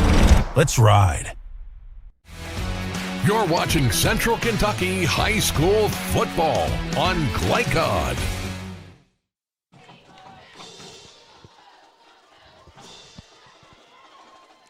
.121 to go. We're all even at 7-7, and again, just a brilliant run by Dakari Talbert. Yeah, that's it. Nothing more needs to be said. Excellent job, and he would have got the first down, so they had another opportunity, but he left no doubt and spun twice to get in the end zone to tie this game up 7-7. Evan Kincaid and Damian Annis back for Ryle, deep to receive, standing at about the 7-yard line.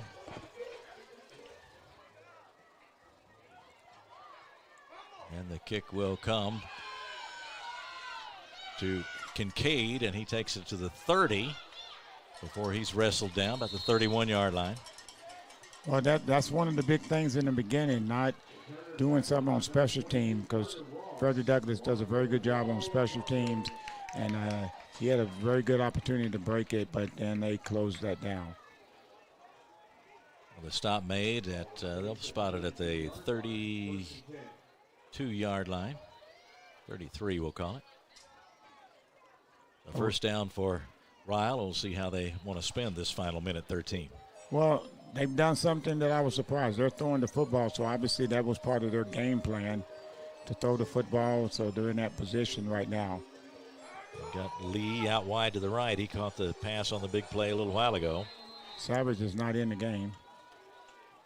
Got Collins in the backfield next to the quarterback, Virax, who rolls to his right and now fires downfield, and it is caught at the 38-yard line. Rolled out to his right. Normally when he's rolling out to his right, pressure is coming, but this time they drop back in the zone, and he got time to throw it and threw a dime. Dylan Lee made the catch, and now Ryle on the move, and they want to get up to that line of scrimmage and get going. Here's the snap, and Virax now has to scramble to his left. Fakes the pass a couple of times and then steps out of bounds. Yeah, to stop the clock. Very good job right there. Clock stoppage at 51.1. Well, that's what seniors do. They know the game, and he's done it and done a very good job of running the ball and throwing the ball tonight. Pickup of 6, 2nd and 4 for Ryle.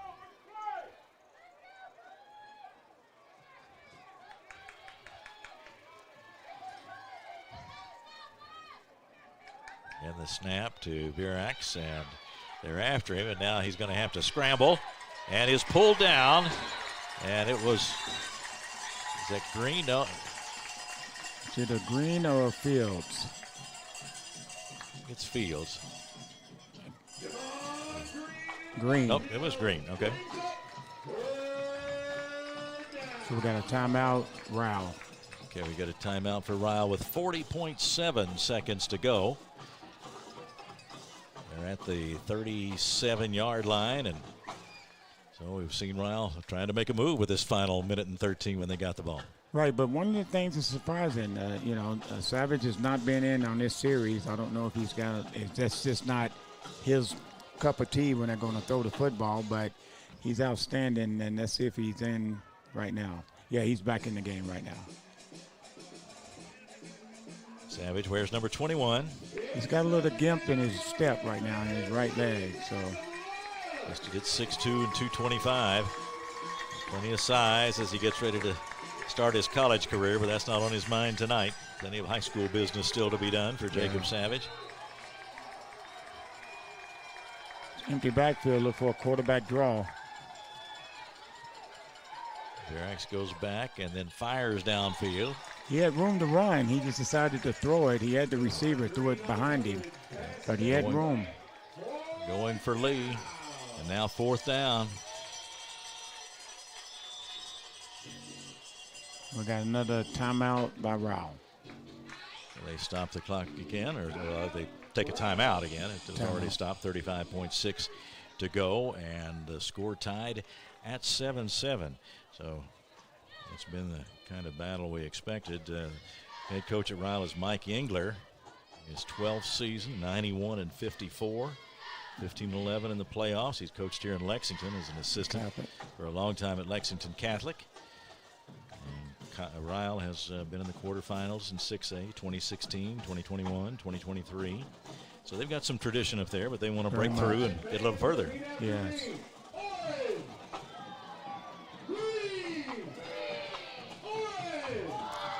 So 4th down and 9. They do have Savage in the backfield.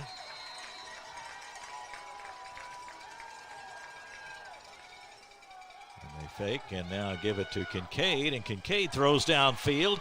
Got a man at the 20 and then knocked down as he circled around there. That's Lee. They did a double reverse, and then the first guy went out in the flats and nobody picked him up, and very good throw. Very good play call. So they'll spike it now on 1st down, 23.5 to go. Well, I don't understand why you're spiking the ball in a shotgun. Don't the ball go back where you spiked it, or it goes to the line of scrimmage? Well, I guess it goes to the line of scrimmage. Spotting an incomplete pass. So it'll go back to the 19. It's just a little more ball handling you have to do if you're in that shotgun. Yeah, well, as opposed to up under center. But that makes it a little bit easier. So now you can't push the center back on the quarterback. Yeah. So that's a good rule change. So here they come on 2nd down.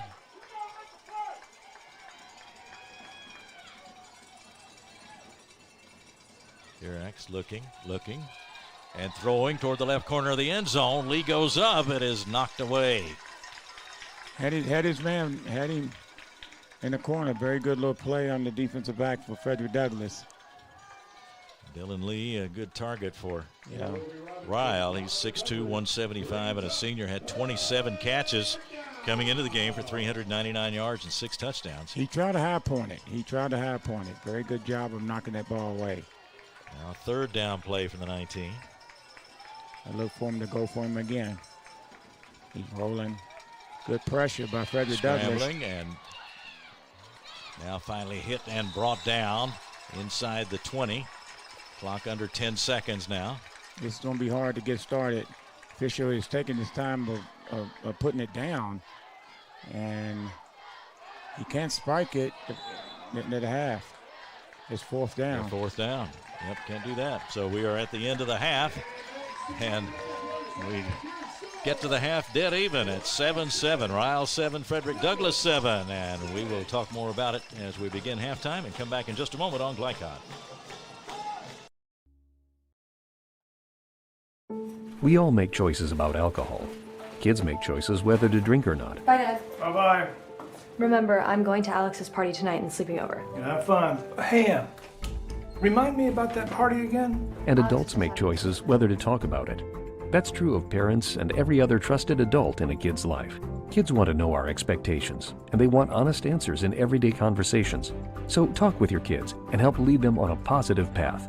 Because when you talk, they hear you. New recruit? Take advantage of our apprenticeship program. Come out of our 4-year course debt-free. With health insurance, a guaranteed pension, a degree, and an electrical license. 3 words I'd use to describe the apprenticeship are opportunity, skillful, educational, solid career path, rewarding, beneficial, and a brotherhood. A life-changing opportunity. The cost of school is free. All your books are paid for. You go to school once every 2 weeks. All the other stuff is on-the-job training. The teachers here are great. They're all very, very knowledgeable. They're preparing you for what you're already seeing in the field. If you're struggling with something in school, sometimes your fellow students can help you work through that. Everyone's willing to help each other. It's like a big family. I love being a part of a union, something bigger than myself. This field is so vast. You can find something that you really love to do because there is so much you can do with it. I went from a job to a life-changing career. Power up your potential with the IBEW. Tired of secondhand smoke and vape clouds invading your space? Now's the time to make your voice heard. If you're 18 or older and live in Bourbon County, visit poll.bourboncohd.org and fill out an indoor air quality survey. Or call this local number to request a paper copy. In addition, you can enter separately to win one of 3 $100 Amazon gift cards. Help us reach our goal of 1,000 responses. Submit yours today. A message from the Bourbon County Health Department. Grow healthy, stay healthy. Take the short drive to satisfaction with the Tim Short Auto Group. Up to 5,000 vehicles to choose from. Shop online or in person. Hey, I'm Tim Short. I'd just like to invite everybody out to one of our 27 locations, or check us out online at timshortautogroup.com.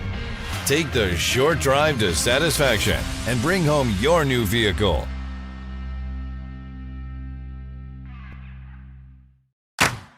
With Fast Signs, see the visual possibility in your business. See it in lights and flags, on a van, in metal, on the floor, in color. With signs and graphics, you can say anything, do anything, be anything. So make your statement. With your masterful team of visual marketing experts, anything is possible. Fast Signs. Make your statement. Listen up. In a world overwhelmed by noise, we live life on simpler terms. Our terms. No agendas, no drama. Our road, our rules. Let's ride. Tonight's halftime report is brought to you by Man of War Harley-Davidson, your 100% Kentucky-owned and operated Harley-Davidson motorcycle dealership at 2073 Bryant Road in Lexington. Back at halftime at Frederick Douglass High School. Our game is dead even at this point. Ryle 7, Frederick Douglass 7. I'm Keith Elkins, Cisco Bryant alongside, and Jackson Miller is our producer.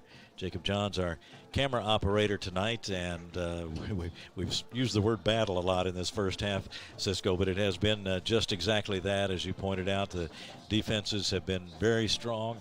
The teams have had to dig a little bit into the playbook, haven't they, to break things loose and get those two scores, and those two scores are the only ones we have, but they are trying to adjust, aren't they? They're trying to adjust. The defense is doing a very good job of really playing a chess match. The surprising thing is that Jacob Savage with 7 carries for only 21 yards, and so that's a big difference right there. With his longest has been 10 yards. Yeah, Jacob Savage has just been an outstanding player for the Ryle Raiders, 6'2", 225 senior. He had over 1,200 yards coming into this game, and 24 touchdowns scored, and that's on 155 carries. And so tonight they've been able to contain him, as you said, 7 carries and 21 yards, net gain of 18 yards tonight, and just an average of 2.5 per carry. Well, and that's been the big plus right there, is because he actually can catch the ball as well. They try to get it to him early, but Frederick Douglass has done a very good job. But like you just said earlier, it's been great defense on both sides, getting big stops when it matters. And we know that Frederick Douglass was in the red zone 3 times, and they stopped him 3 straight times, and then they finally got in the end zone with Talbert. Broadcast would not be possible without the support of our corporate partners. Please let them know how much you appreciate their commitment to providing free-to-watch high school athletics programming on Glycod. So we talked a little bit about what the coaches might address at halftime, but that was when the score was 7-0. Now it's 7-7. So what do you cover? I guess you're still thinking about those adjustments that they made, the big plays that they were able to spring free and break things open a little bit. But what else might they be covering at halftime? Well, right now it's not.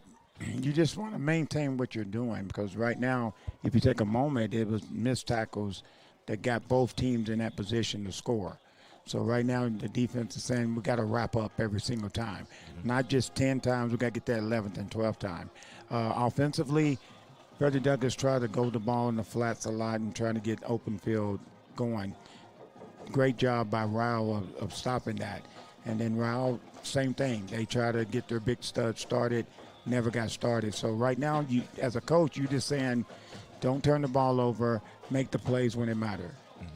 Well, it's a battle right now, a close one, and 7-7. In fact, you're getting closer than that. It's 7-7 at halftime with Ryle and Frederick Douglass. We look forward to a big second half, and we'll come back and talk a little bit more about it as we continue our halftime report here on Glycon. Listen up. In a world overwhelmed by noise, we live life on simpler terms. Our terms. No agendas, no drama.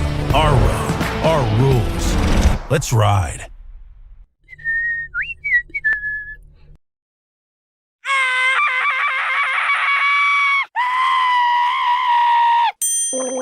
Leaves and other dirt and grime are no match against the experts at Suntime Pools, your BioGuard dealer. Weekly service, computerized water testing, or just need advice. Our reputation has made us the company of choice for all your pool needs. Visit us today for a full line of BioGuard swimming pool products. Suntime Pools. Hey, who turned out the lights? Hello? Can one college be all things to all people? Bluegrass Community and Technical College can. Learn more at bluegrass.kctcs.edu. We're here to hear what's on your mind. Take this time to talk and get it right. You know I'll be there all your life. When you need me, I'll be by your side. Little everyday conversations about the dangers of underage drinking can make a big difference in a child's life. Talk, they hear you. Proudly based in Jessamine County, R.J. Corman Railroad Group has been serving North America's railroad industry since 1973. Find out more by visiting rjcorman.com. For high-quality railroad service, it's R.J. Corman.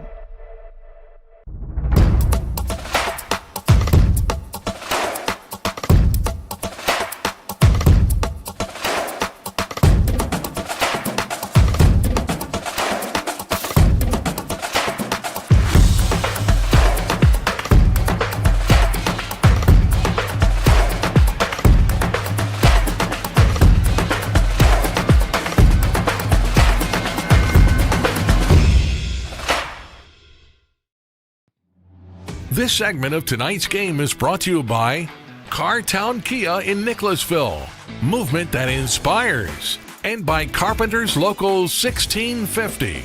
Build your winning career today. Back at halftime, and it's a tie ball game, 7-7, Ryle and Frederick Douglass. Ryle got out to the lead with 5:03 to go in the second quarter. Nathan Virak's an 18-yard run. Gavin Moses added the kick. It was a three-play, 93-yard drive covering 1 minute and 19 seconds. Of course, the big play was the pass from Virak's to Lee that got him down the field. And as you say, that was a variation from what they normally do. But tonight's the kind of night where you have to do some of those things. Right, and that was a very good job. And he broke a tackle and took it down close to the end zone, then eventually they end up scoring. So, very good job. Yeah, Virax has had to scramble a lot tonight, hasn't he? He's looking to throw, but a lot of times he just hasn't been able to get rid of it and has had to take off. He's a pretty good runner, but he's had to abandon the pass and go with the run. Right, and he's picked his spots when he did both, and so he's done a very good job with that. So you got to give the senior credit. And also, if you look at Frederick Douglass, the same thing. The freshman's done a very good job. A couple of passes were short. He's got to work on it because that's that maturity that he's going to learn, and when they switch up the defense, because a couple of times he's actually been looking at one coverage and they flipped it to another coverage. Well, Dakari Talbert got the Broncos on the board then with 1:21 to go in the second quarter. Talbert, a 26-yard run. Clayton Wallace added the kick, a 10-play, 73-yard drive covering 3 minutes and 42 seconds, evening the score at 7-7. And we've seen Dakari Talbert quite a bit this year. We've been fortunate enough to see Douglas play a few times, and we know that he's outstanding, and he's going to deliver a big play at some point during the game, and that touchdown run just sort of indicated the kind of runner that he is. It required speed, it required some toughness to bounce off hits, and required some good moves. He did it all. He did it all, and he actually spun twice, and where the gentleman had him in his grasp. But then, Talbot runs hard, and he surprises you with his power. He gets his pass down low. He doesn't really take a lot of big hits, and Ryle defense has figured that out and done a very good job of overall containing him. But then, like you said, Talbot stepped up when it mattered. Talk about the importance of having some depth in that backfield, because we see Turner a lot for Douglas, and we've seen Annis quite a bit for Ryle, giving relief, but also providing some yardage and some offense on their own accord. But it's pretty important to have that guy that can step in and you don't lose a whole lot, right? Right, and it does. And when they say when the second unit come in, doesn't drop. And when both backup running backs are outstanding of keeping the momentum and keeping everything going. So it's actually worked out for both of them to do that. All right, well, we will take a look at our scoring summary now. Let's look at the first half scoring summary presented by Carpenter's Local 1650. Build your winning career today. Visit carpenters.com for more information. And we told you about the 2 touchdowns that occurred in this first half, and as you said, the coach is probably encouraging them to just do what they've been doing and try to keep that defense strong for the second half. We'll see how it matches up. We'll take our final halftime break and then come right back and have the start of the second half coming up momentarily. It's Douglas 7 and Ryle 7 at halftime on Glycod. Can one college be all things to all people? Bluegrass Community and Technical College can. Learn more at bluegrass.kctcs.edu. Donating plasma is an easy way to earn up to $600 a month as a new donor while saving lives. That's right. Every donation you make helps patients in need survive and thrive. Returning donors also see monthly bonus payouts and I Give Rewards points. Go to cslplasma.com to learn more about plasma donation. CSL Plasma. Good for you, great for life. Home of excellent service, support, and satisfaction, Lexington Outdoor Power Equipment is your one-stop mower shop. Family owned since 1985, Lexington Outdoor offers top brands like Husqvarna, Toro, Grasshopper, and Echo. Plus, free pickup and delivery. Located just 2 miles west of Douglas High School, they're open weekdays and most Saturday mornings. For more info, stop in or visit their website at lexoutdoorpower.com. Lexington Outdoor Power Equipment, the right equipment for the right job. We're big fans here in Kentucky of great savings at Cartown Kia. Score 1.9% financing on select new Kia models like 2026 Kia Sportage. Or win with 0% on 2025 Kia Sorento and Sportage. Our team is here for your team at Cartown Kia. Stuck on the road? Call Martin's Peterbilt Mobile Service. Our 24/7 commercial roadside service, truck and trailer repair, and warranty service will have you back on the road in no time. Call us 24 hours a day, 7 days a week. Martin's Peterbilt, keeping you rolling. You're watching Central Kentucky High School football on Glycod. Back at Frederick Douglass and moments away from the start of the second half of this playoff game with the score at 7-7. When we came on the air tonight, we were getting some intermittent rain and some of it very heavy, but it appears as though we've been able to play without that as a hindrance for this first half. But even so, we talked about the ball security being such a huge factor, and this is shaping up to be one of those games where you fumble one in your own territory tonight, and it could be a really, really big play. Right, and I'm glad the rain stopped because it sort of helps you open up your playbook a little bit more and actually do the game plan and do what you need to do. So right now, Frederick Douglass has an opportunity to receive the ball in the kickoff that they deferred in the first half. So they got an opportunity, 7-7 score here at halftime. We take a look at these team numbers, and again, there's nothing that really jumps off the page so much at you because this game has been dominated by the defenses. The offenses are looking for some kind of combination that will work, and we saw both teams break open with long plays on a drive, and finally were able to get into the end zone. But we'll probably see that, I would think, more in the second half. You're just going to have to dig deep and once in a while see if you can pull a surprise. Right, because the defense is outshining both of them, but both of them is known for their offense. And, you know, Frederick Douglass defense done a great job all year, not bending, not breaking. And, again, so is Ryle. They've done a fantastic job with all the turnovers they normally have coming in this game. So it's actually played the pitcher.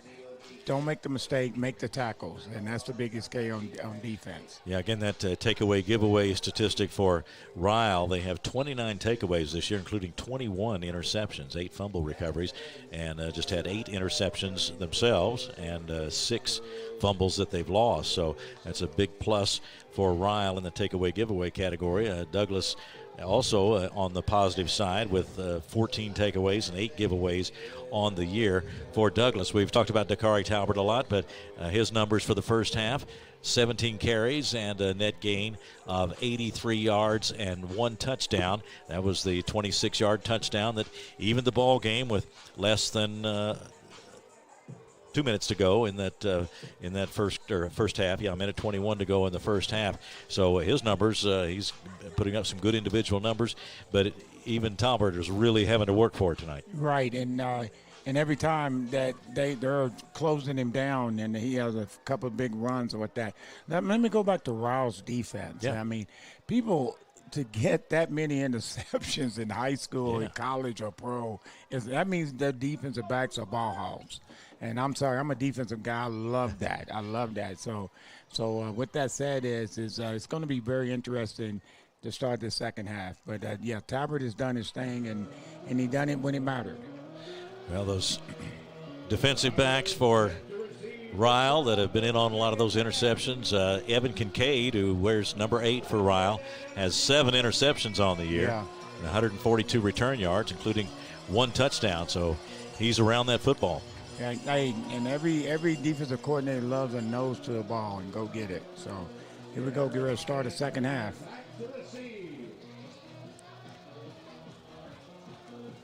Frederick Douglass got to be ready for an onside kick. I just feel like that you're trying to get the momentum. So he may kick it deep, but I'm pretty sure coach at halftime told him be ready for an onside just in case. Yeah, Moses to kick, and Turner is the deep man for Douglas.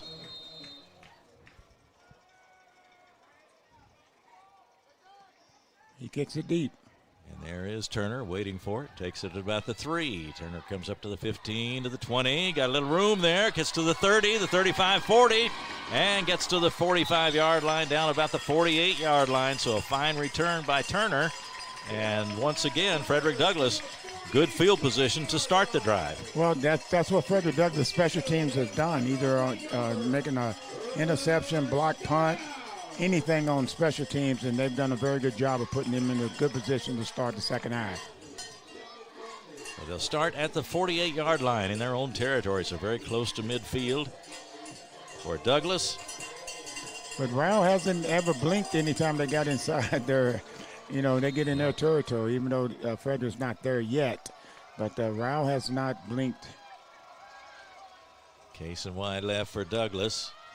And Talbert in the backfield takes the handoff, comes up over midfield, and gets down to about the 45-yard line before being pulled down.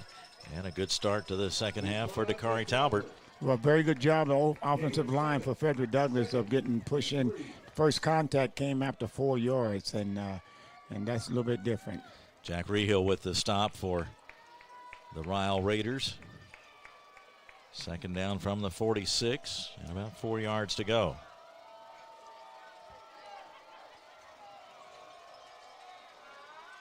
This time they fake the handoff and go to Clay. He slips a man just for a moment and then is pushed out of bounds. Xavier Collins over there, along with Foley. I guess the offensive coordinator knew that. I give that credit because that play action is keeping that linebacker from knocking the ball down. first part of the game, they knocked 2 of them down, batted them down, if you will. So very good job of just trying to get the receivers involved and keep those linebackers up close on that. Play good for a first down for Douglas. They're at the 37-yard line.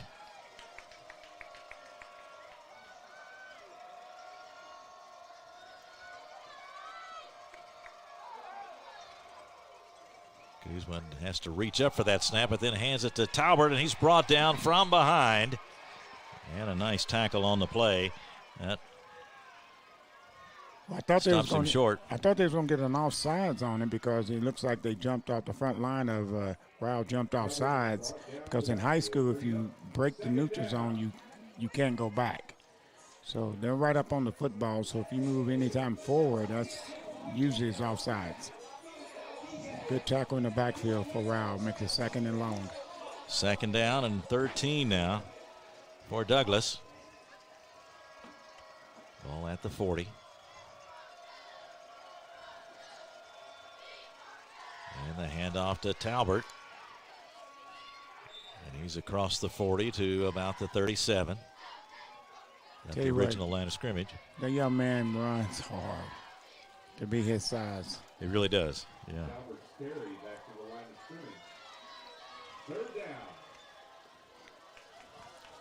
Big play right here for Ryle again. They've been in this situation multiple times, and only one time did it went against them. They have big stops every single time. 3rd and 10. 3rd and 10 for Douglas. Under the 10-minute mark of the 3rd quarter.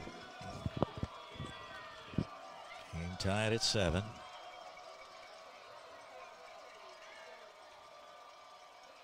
Guzman takes it.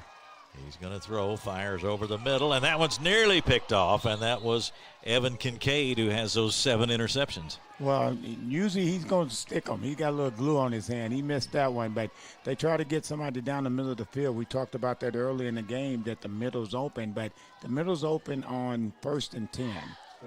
So very good job by Ryle, but again, switching up their coverages. I said at halftime, that's what the biggest thing as a freshman quarterback's got to realize when they drop that linebacker back underneath.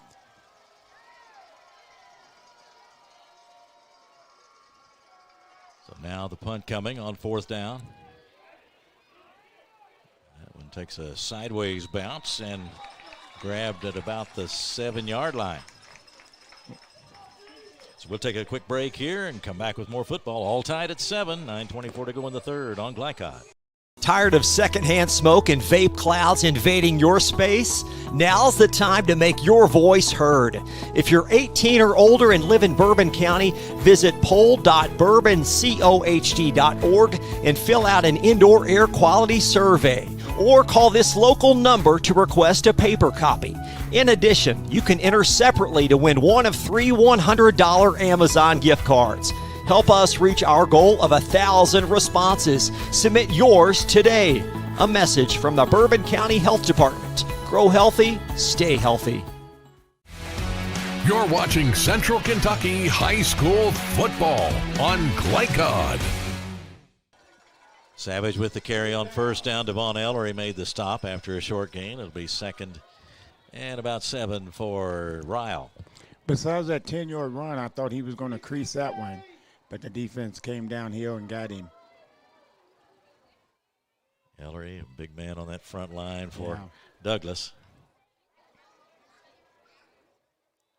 They send Kincaid out to the left, and that's Annis in the backfield with the quarterback, Virax.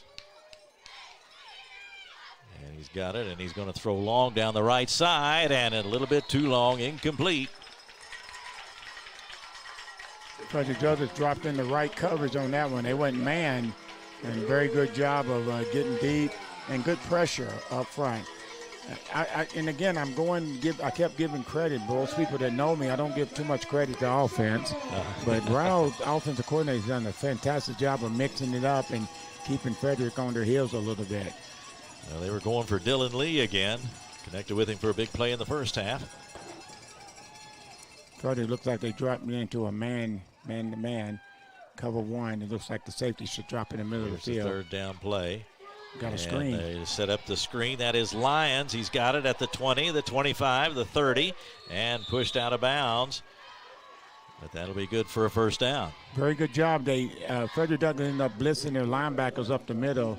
Fullback came back outside and caught it on a little screen play. Good play call right there. So first down, Ryle at the 34. Ryle's going in the hurry-up offense on this one.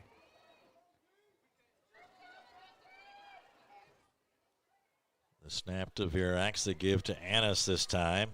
He is stacked up as he crosses the 35. Well, the one thing I love about Ryle's offensive coordinator is when they go hairy, they go hairy. Normally teams go hairy and look to the sideline. We got somebody down. Yeah, players shaking up for Douglas, and so they will tend to him. And we will take a quick break and come back to Frederick Douglass High School in just a moment on Glycott. We all make choices about alcohol. Kids make choices whether to drink or not. Bye, Dad. Bye-bye. Remember, I'm going to Alex's party tonight and sleeping over. And have fun. Hey, remind me about that party again? And adults make choices whether to talk about it. That's true of parents and every other trusted adult in a kid's life. Kids want to know our expectations, and they want honest answers in everyday conversations. So talk with your kids and help lead them on a positive path. Because when you talk, they hear you. You're watching Central Kentucky High School football on Glycod. 8:13 to go third quarter. We are all even at 7-7. And a Frederick Douglass player shaken up on that last play. And they are still tending to him as both teams are off to the side just for the moment. And that is Thurman Wade. That's a big.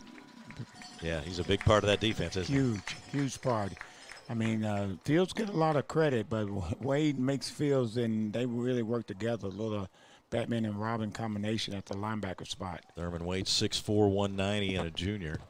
63 tackles on the year. So he's walking off on his own power, but he's getting a little help from the trainer. So we'll keep an eye on that and see if Wade returns. Second down play from the 34. And here is Virax, and he's looking downfield. Now he tucks it under, and he is going to go to the 40, 43, 44-yard line before they wrestle him out of bounds down there. Robinson in on the stop, along with Iraquiza. Well, Virax on that, when it's a run, quarterback run, he runs. But if it's a pass, he wants to pass to say, I can pass the ball too. So very good job, puts him in a good position on 3rd and 2. So now a big third down play coming up for Ryle. It's 3rd and 2 from the 42-yard line. This is no question. This is Savage's area right here, 3rd and 2. Savage is right there in the backfield, just behind the quarterback Virax. Move Lyons in front there, and the handoff. I should say it is Annis who was in there. Annis is getting the call on this one and gets up to about the 44-yard line, but short, looks like. Fields with the tackle. They're going hurry up and see if they can do it again.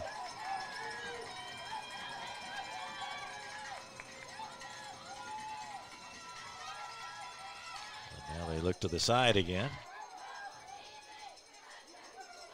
Looks like he's backing up for a quick hit. No. Yep, he is. So now Virax alone back there. Should be a quick hit. Yeah, and he's going to put the ball in the air, booted it down to about the 25, 23-yard line. That's called flipping the field. Very good play, very good job on that. And that's a great job of coaching right there. Just if we don't get it, it's going to give them more momentum. Let's flip the field and just pooch it down there. Yeah, and you got to have a player who can deliver that play for you too. Yes, again, yes. Yeah. I think you put me in my spot on that, but that's true. Yeah. You can want to do it, but make sure you have the player to do it. That's right. You got to have somebody who can boot the ball when needed and actually do the field flipping, and they carried it out that time. So now Douglas backed up to about the 24-yard line in their own territory.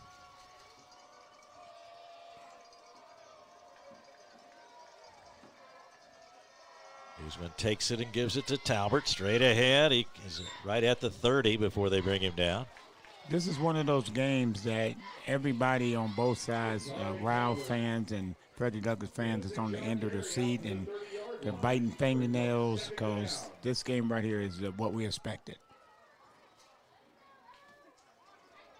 Maybe a little bit more scoring, but yeah, what we expected, a close game. Down at the 30, I don't see Savage on the field for Ryle at this point. Well, he's got orange tape on his shoes, so and there's another gentleman, but that's not Savage.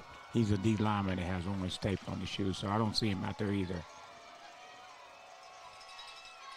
The snap and the give to Talbert again, and again he's got some room and gets up close to the 40-yard line.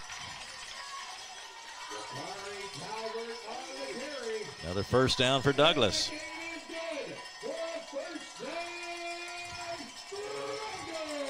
Talbert's trying to get the crowd into it right now.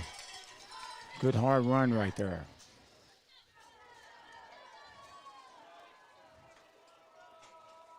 Kaysen goes wide left as they have the first down now at the 38-yard line. And again, a whistle this time as they handed it off to Talbert. Little false start on Frederick Douglass. Because you remember that in the second quarter, I said he was gimpy and just a little bit. I don't know if he's irritated something and needs a little moment, because I don't even see him on the sideline.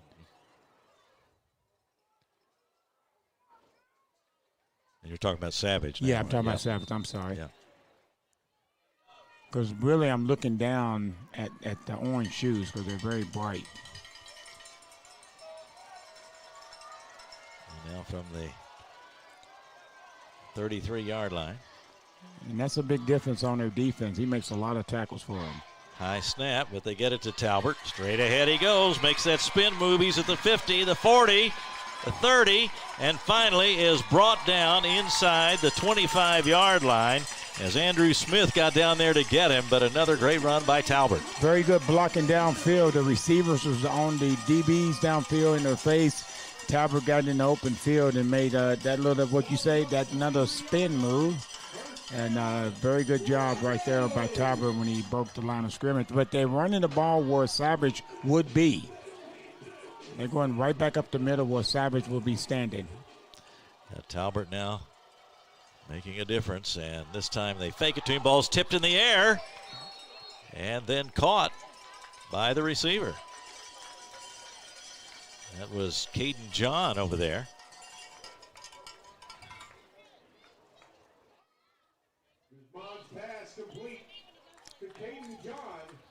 So they got a hand on it, but John eventually brought it in. And the ball's at the 19-yard line. Very good concentration.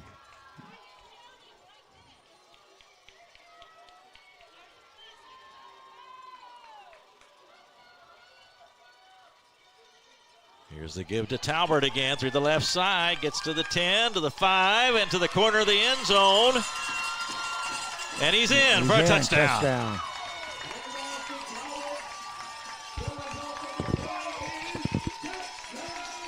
And again, that whole drive, Savage was not in, and I'm just hoping he's okay. And they're saving him for offense, but they needed him on this defense. But he's a major impact on their defense as well as their offense. That comes with 4:17 to go in the third quarter. Douglas on top now, 13-7. Wallace in to try the point after with Guzman to hold.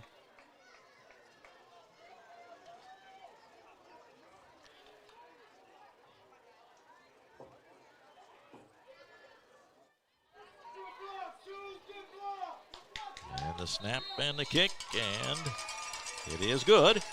And it's a 14-7 ball game. Douglas takes the lead with 4:17 to go in the third quarter. We'll take a break. Be back with the kickoff in just a moment on Glycod. Tired of secondhand smoke and vape clouds invading your space? Now's the time to make your voice heard. If you're 18 or older and live in Bourbon County, visit poll.bourboncohd.org and fill out an indoor air quality survey. Or call this local number to request a paper copy. In addition, you can enter separately to win one of 3 $100 Amazon gift cards. Help us reach our goal of 1,000 responses. Submit yours today. A message from the Bourbon County Health Department. Grow healthy, stay healthy. You're watching Central Kentucky High School football on Glycod. Back at Frederick Douglass High School, the hometown Broncos have a 14-7 lead now after the run by Talbert with 4:17 to go in the third, and they'll kick it off now with Lee and Kincaid deep for Ryle. We'll see how Ryle responds after that score.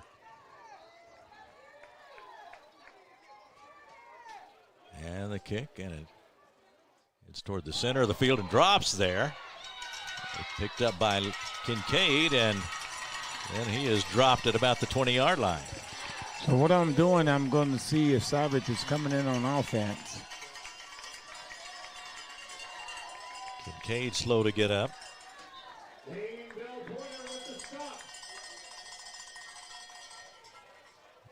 credit King Bell Pointer on the stop on the kickoff team. So we have a player the down. Injury, and we will take a timeout here, and we'll be back in just a moment on Glycod. We all make choices about alcohol. Kids make choices whether to drink or not. Bye, Dad. Bye-bye. Remember, I'm going to Alex's party tonight and sleeping over. You have fun. Hey, remind me about that party again? And adults make choices whether to talk about it. That's true of parents and every other trusted adult in a kid's life. Kids want to know our expectations, and they want honest answers in everyday conversations. So talk with your kids and help lead them on a positive path. Because when you talk, they hear you. You're watching Central Kentucky High School football on Glycod. Back after the Ryle player shaken up on the play, Kincaid. Now we're ready to go. 1st and 10 from the 21-yard line. Ryle working in its own territory, now trailing 14-7 as we enter the late stages of the third quarter. Well, you know, the backup's in again. Savage is not in on offense as well. So something has to be wrong. We'll try to find out what it is. Here's the snap, and it's Virax, and he's going to throw. Got his man over near the sideline, out of bounds.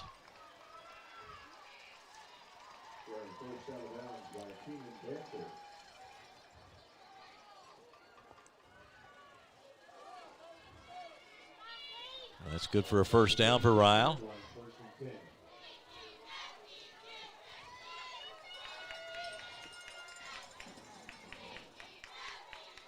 Virax again.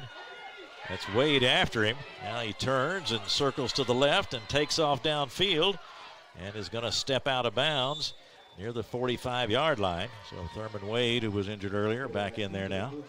Well, Frederick Douglass brought what they needed to bring the blitz from the outside, but basically he stood down, and then all of a sudden the quarterback just spun and got open.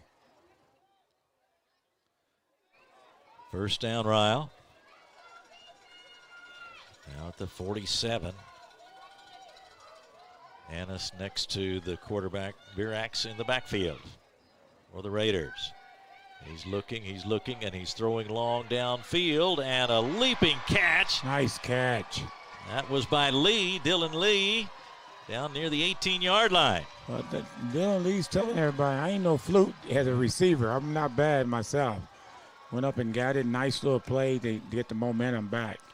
He's 6'2", and he can run, and he can, as you saw there, he can get up in the air after it, too. Yes. First down from the 18 as Ryle bids to tie the game or perhaps go ahead. They give it to Annis, and he hits into the middle of the line, backs him up a little bit. Got a little action going on and no flags. A little bit of continuation involved. That was But Beatty. I like that. Yeah. I like the officials coming over and just telling the young man, it's an emotional game, lose or go home.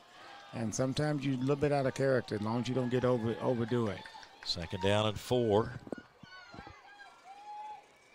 Ryle on the move. Annis takes it again and hits up to the 5 and spins toward the end zone, and he is in for the touchdown. Great response without your number one guy, and big catch, big run, big catch, and then again, big run for a touchdown. Damian Annis with the touchdown, a 6 foot, 215-pound senior. Coming in the game with 765 yards, so he's used to carrying the ball as well. And that time he had to make a couple of moves and show some power on that run too. Got into the end zone. Moses to try the extra point. That one's on its way. And it is good. That's a great response. We are all even. Ryle comes back with a touchdown. 2:58 to go third quarter. The score, Ryle 14, Douglas 14. Back after this on Glycod. Tired of secondhand smoke and vape clouds invading your space? Now's the time to make your voice heard. If you're 18 or older and live in Bourbon County, visit poll.bourboncohd.org and fill out an indoor air quality survey. Or call this local number to request a paper copy. In addition, you can enter separately to win one of 3 $100 Amazon gift cards.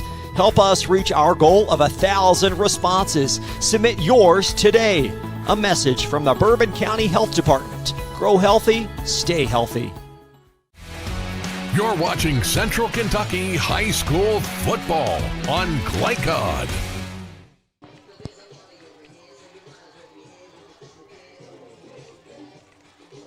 Douglas getting ready to receive this kickoff.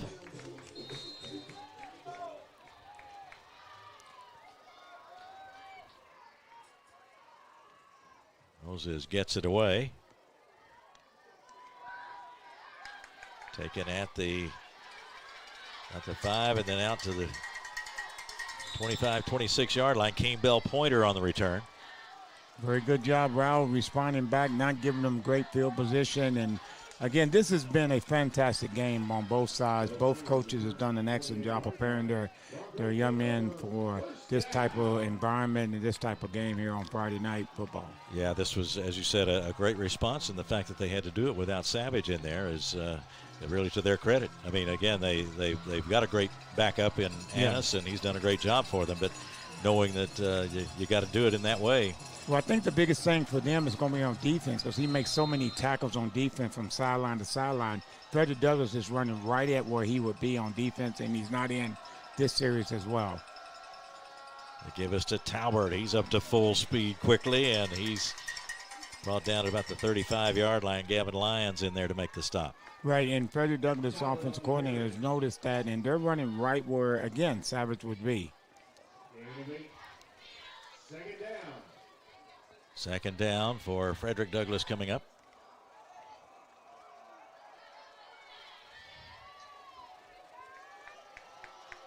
Second down at about 3, and they are at the 36.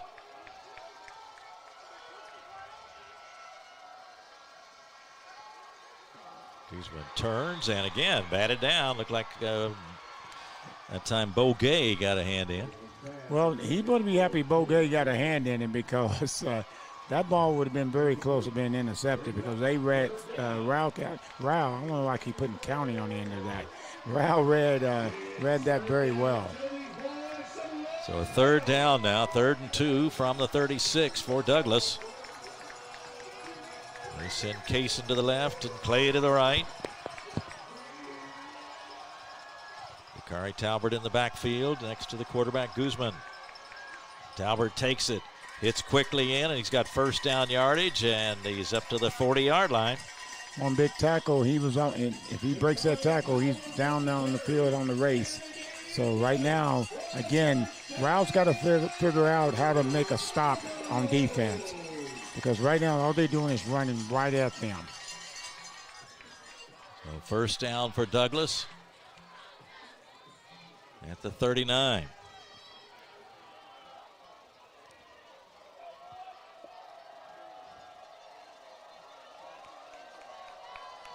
And again, Talbert takes the football, and he is stopped just as he crosses the 40. See Isaiah Riddick in there for Ryle on the stop. Look at Turner into the ball game, and Talbert comes out.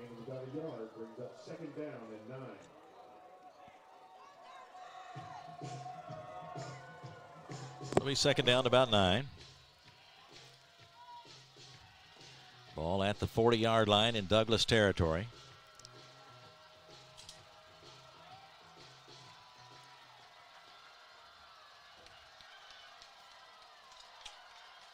The snap, Guzman takes it, hands it off to Turner, and he is up close to the 45.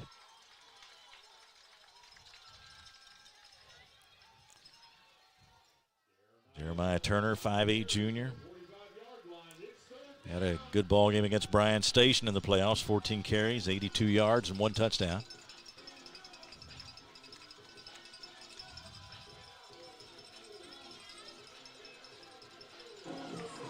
Third down and 4. We're in the final half minute of the third quarter.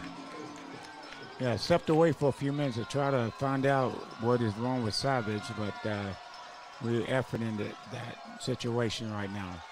Here is. And he's sacked. Guzman, and he goes down this time. That's Gavin Lyons back there, being congratulated by his teammates. And that'll bring up a 4th and long. That's a big play by Ryle on defense right there. That was a very good play. They sent people. That's the end of the third quarter. And very big stop. We've come to the end of the third with the score. Douglas 14, Ryle 14. We'll be right back with the start of the fourth quarter in just a moment on Glyca. Can one college be all things to all people? Bluegrass Community and Technical College can. Learn more at bluegrass.kctcs.edu. Need a tow? Martin's Peterbilt Towing Service is here 24/7. Based in London and Pikeville, we will travel to you. Commercial trucks and trailers, no job too big. Call us 24 hours a day, 7 days a week. Martin's Peterbilt, keeping you rolling. You're watching Central Kentucky High School football on Glycod.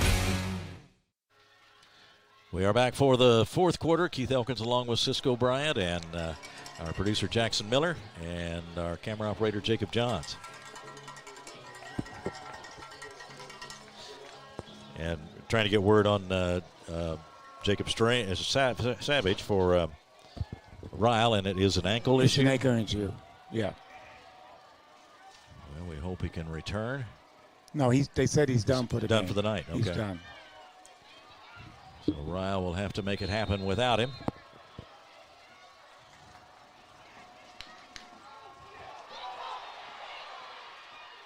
And very good job of getting that off. Takes a bounce back. And they'll watch it roll dead at about the 31-yard line.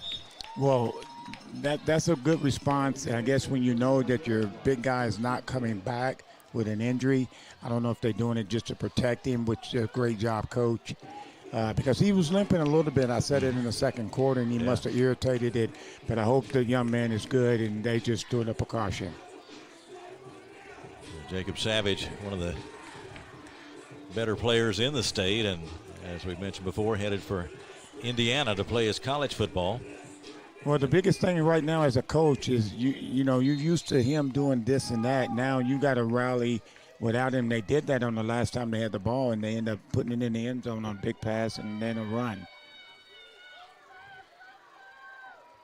Lyons comes in motion, and now Virax takes the snap, throws it to Lyons on the right side. He is pushed out of bounds by Robinson. Robinson's had a very good game. Second down, but they pick up about 6. And that's what you want. That's a big run play, if you will. But they threw it and got 6 yards, and second and 4, excuse me. Virax takes it, leaves it for Annis, and he crosses the 40-yard line. And he's close to a first down. And I think they're going to, we got someone down because the official called timeout. It looks like he's short. Yeah, will be third down. No, they're signaling first down now. Yeah, well, you got me confused. Well, the official down on this end, so it's Frederick Douglass, was saying the other one was not given the first down signal, and then they decided, I guess he made a first down. Yeah. Well, they still got third down up on the indicator over there. Now they change it, so we are at first down. Chains have been moved and ready to go. Ball at the 41. Give to Annis. He's being called on to handle the workload now, and He's got a gain up to about the 48. Ryle's playing with a lot of intensity now. We got linemen downfield, hitting safeties, putting them on their back. Very good job. That's what you do. It's feet around and don't end Savage's senior year. So 2nd down and 4.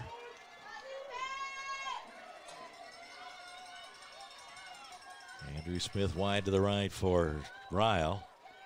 It's Lee up to the left. We've seen him make a couple of fine catches. Here's the handoff, and there is Annis again. Slips through, gets to the 40, regains his footing, and finally is brought down by Banther inside the 30-yard line. Well, I'm pretty sure coaches talked to him that he can run the ball too, and we got to make sure the intensity level stays up. Banther on the tackle for Frederick Douglass, but after a big game.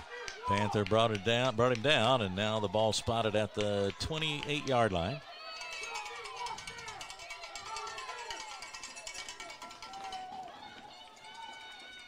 The snap and the give to Annis again. Slips a tackle, and now he's on his way. They finally wrestle him down inside the 10. They had him in the backfield, and he slipped it, like you just said, and got it down inside the 5. Or right at the 6. It looks like he's down, coming up slow. So they'll spot it at the 6-yard line, as you said, and 1st and goal for Ryle as they can take the lead.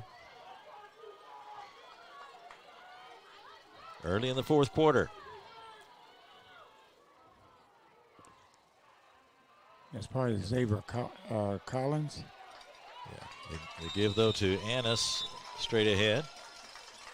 It's across the 5. Okay, I looked down, and because he was going up slow, normally you would have to go off the field because the official actually slowed the game down for you. So he's going off now. 9:40 to go. 2nd and 6 is Ryle driving for what would be a go-ahead score. Yeah, that's Collins in the backfield now for him. That's Xavier. Yeah, Collins in the backfield, number 24. And he takes it. Slices through the left side, is hit once and stays on his feet, and finally is brought down by several Broncos. I mean, both sides of the ball, all the running backs are running with a lot of wheel. Because he was hit late. We got coming off, his helmet came off. Higgins off the field.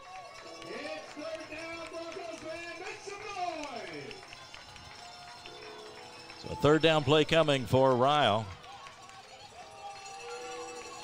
Saw Maddox Jones enter for Douglas.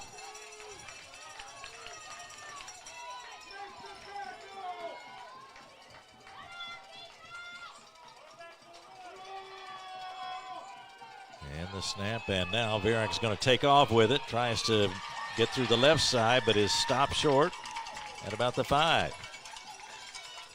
Now it'll be 4th and goal. Looks like they're going to go for the field goal. It's a big stop by Frederick Douglass if they can get out of here with just a field goal. Because Gavin Moses is in to try the field goal. Yeah.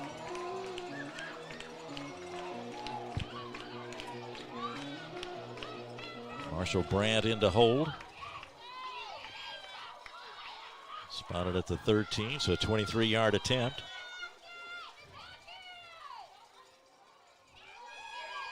And the kick is blocked. It is blocked. That's a free ball out there. And they scramble and fall on it at about the 32-yard line, but the field goal is blocked and the threat is turned away. Well, every game it seems like a special team for Frederick Douglass does something. And in our game plan and whatever you want to call it that's the biggest thing about Frederick Douglass. They make big plays on special teams. Now he will see what Ryle does and the momentum. And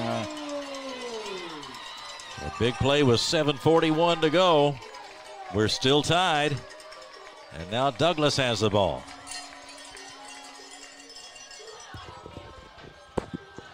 Carrick Talbert back on the field.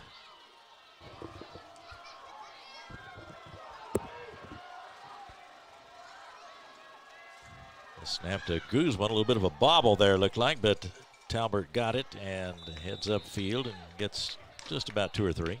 Right, a good hard run right there.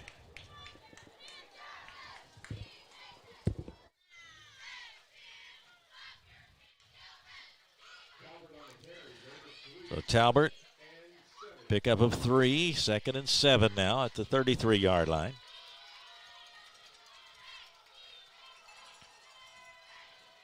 Clay heads out to the right, up to the top of your screen. TJ Stewart in the ball game, and wide left at the bottom of your screen, along with Kaysen. Talbert back in the game, and right beside the quarterback, Guzman, who takes it, turns right and left, and then back to his right, and scrambling now, and finally fires downfield and got his man at the 50-yard line. Guzman, that was very good job. Very good job of staying up, keeping his eyes upfield. That was Carlin Morton on the catch, and a first down for Douglas. Oh, it's Clay, 12 rather than 17.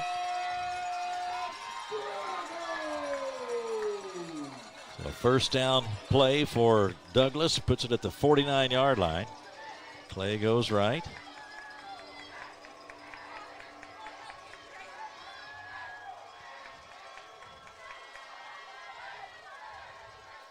The snap and the give to Talbert. Meets resistance right away, and a flag comes in as they push him back.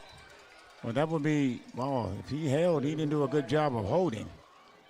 Talbot got hit as soon as he got the ball. Very good job by the defense. He was met right away that time. Yeah. We do have a holding. It is a hold, yeah. Gotta work on that holding. Yeah, if you're going to do it, really hold, huh? Yeah. As soon as Talbot got it, he got hit. So that comes with 6:10 to go in the fourth. You got to give Ryle defense a lot of credit when you're used to one person, and we keep bringing it up. I know I do. He is that young man that we keep talking about with the low ankle sprain. I hope it's a low, not a high one. Yeah. It's just outstanding for this Ryle team, and they rally around it. But Coach said they got a lot of players, and they're showing it right now. They do. Jacob Savage has been a leader, but they do have a lot of others in the cast as they've run off 7 wins in a row coming into this game. Here's the snap, and now here is got a man. Guzman rolling, and he's got a man out to the right, down the sidelines, and that's going to be a big gain for Douglas. You got to give that to the quarterback that kept the play going. Yeah. I mean, that's twice. Do we have a flag? Well, hold up. Everybody's not clapping. Yeah, they're not headed down that direction. No, we do have a flag. Ineligible man downfield. Ineligible man downfield. Well, Kaysen was out there and made the catch. And Guzman scrambled and then found Kaysen, but the penalty will bring it back. And what people got to understand, that's pretty tough for a lineman because he sees the quarterback running coming forward, so he's going down trying to find somebody to block because that's what he's been taught. So with that said, can't blame the lineman on that situation. That's a scramble.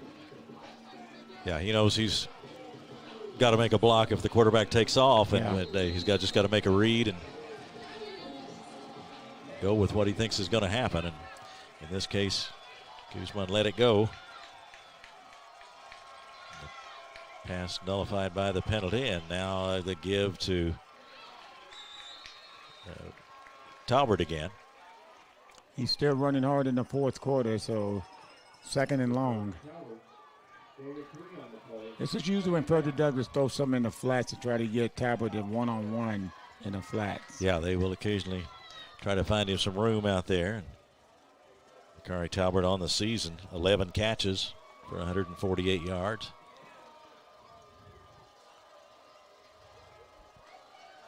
He has 3 catches today for 5 yards. Coming up on the 5-minute mark of the fourth quarter in a tie game. The snap to Guzman, and he's going to throw long this time, and this one in among the defenders, and the catch is made. And that is T.J. Stewart, a great catch with the defense right with him. The safety came over to help, and the defensive back turned his head to go get it, and great catch. Great catch. Boy, this is playoff football right here. Absolutely. First down at the 28-yard line. Clock ticking, coming up on the 4.5-minute mark. Play goes wide right. Stewart off to the left. Kaysen is out that way too.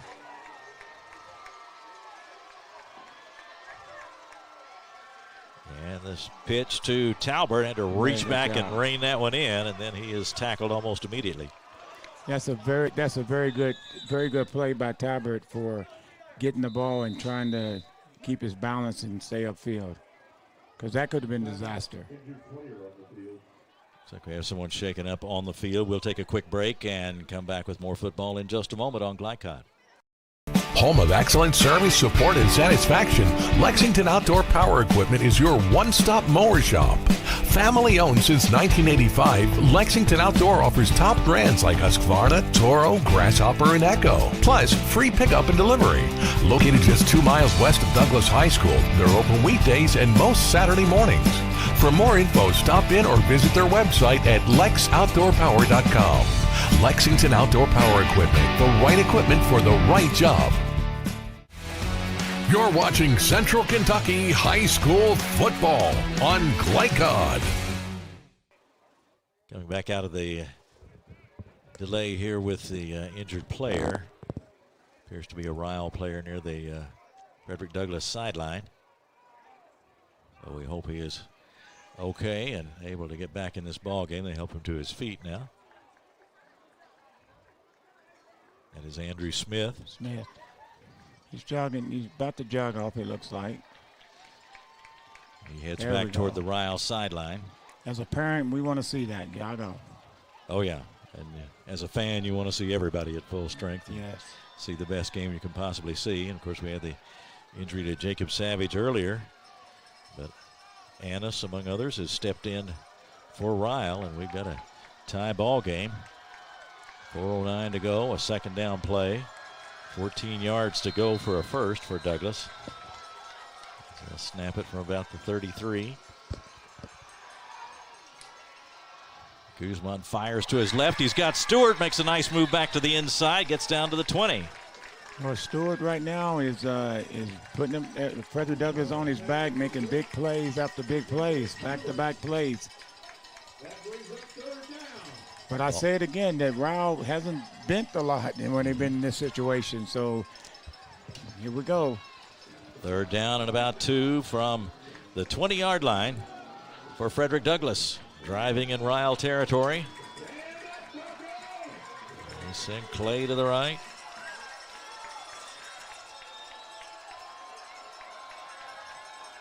The snap, and it's Talbert. He breaks free for the first down and more. 5-yard line and in for the touchdown. Now, my first comment was he's gone because when he broke the line of scrimmage, nobody slowed him down.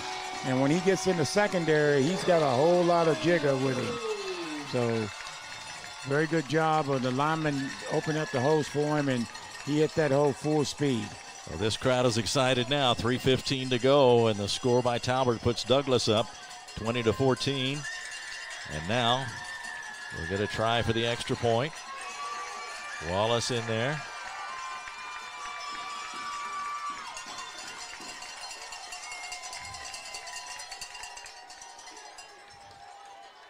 Big extra point. Well, is down. The kick is blocked. Is blocked. Big So extra point. That could be huge. We'll see. 3 minutes, 15 seconds to go. 20-14 is the score. Douglas on top now. We'll take a short break and get right back to football on Glycod. Tired of secondhand smoke and vape clouds invading your space? Now's the time to make your voice heard. If you're 18 or older and live in Bourbon County, visit poll.bourboncohd.org and fill out an indoor air quality survey. Or call this local number to request a paper copy. In addition, you can enter separately to win one of 3 $100 Amazon gift cards. Help us reach our goal of 1,000 responses. Submit yours today. A message from the Bourbon County Health Department. Grow healthy, stay healthy. You're watching Central Kentucky High School football on Glycod. Keith Elkins along with Cisco Bryant. And Cisco, it's just been a terrific playoff game tonight, and Ryle responding again with another big play on the blocked extra point. We'll see if that affects things, but just a great game between two excellent teams. Right, and every time Frederick scores, Ryle comes right back with a lot of energy. So that extra point may hold difference for him. So big kick downfield. It's Annis, and he's going to take it at the 5 and comes up to the 10, the 15, and at the 20. Still on his feet, crosses the 25-yard line. Still battling forward, and finally wrestled down at about the 36, 37-yard line. Oh, it's like when you score, and they said he was down. I think the ball came out.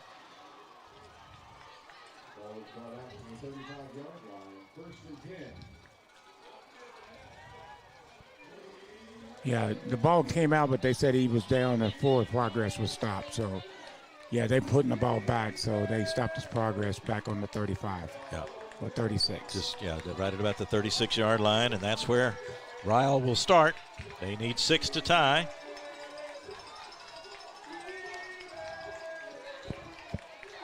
Annis back in there at the running back spot, right next to the quarterback. Virax takes it. And looks, he's in some trouble now. Finally scrambles away down the left side, and there's the throw and the catch. Oh, we got a flag down. And a flag down. Lee made the catch downfield. What happened is the quarterback rolled. He rolled to his left, and then that linebacker came automatically, but he let him get outside the pocket, but a holding call. So that'll bring a big play back for Ryle as they have the holding call, nullifying the throw and catch to Lee, the catch by Lee.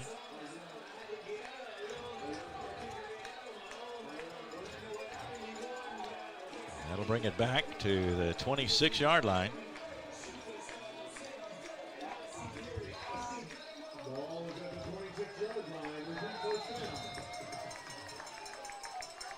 First down, Ryle, but now from the 26.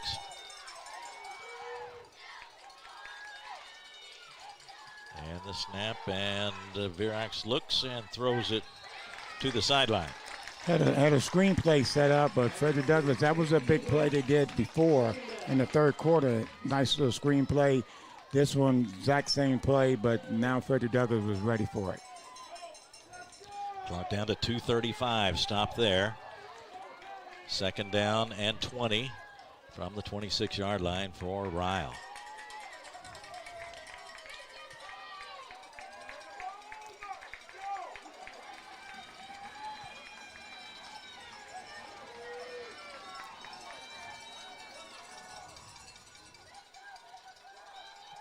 And the snap, Virax rolling right, and throwing the short one. And he's got Lyons. Lyons makes the catch, comes up toward midfield, cuts inside, and is tackled near the 50-yard line, brought down by Higgins. Yeah, very good throw. Thought he was going to go out of bounds. He spun back to the inside and picked up the first down. Again, every time when Frederick Douglass scores, Ryle fights right back. 2:20 to go, clock running. Ball at the 49-yard line. And the give to Annis. Almost slipped and went down, but regained his footing and crossed midfield. Got to about the 47. Right, he had a nice little seam if he didn't slip. There's no question about that. He picks up 4. Under 2 minutes. Down to 1:53 and counting. They're calling it 2nd and 7, so we'll say 2nd and 7 from the 47.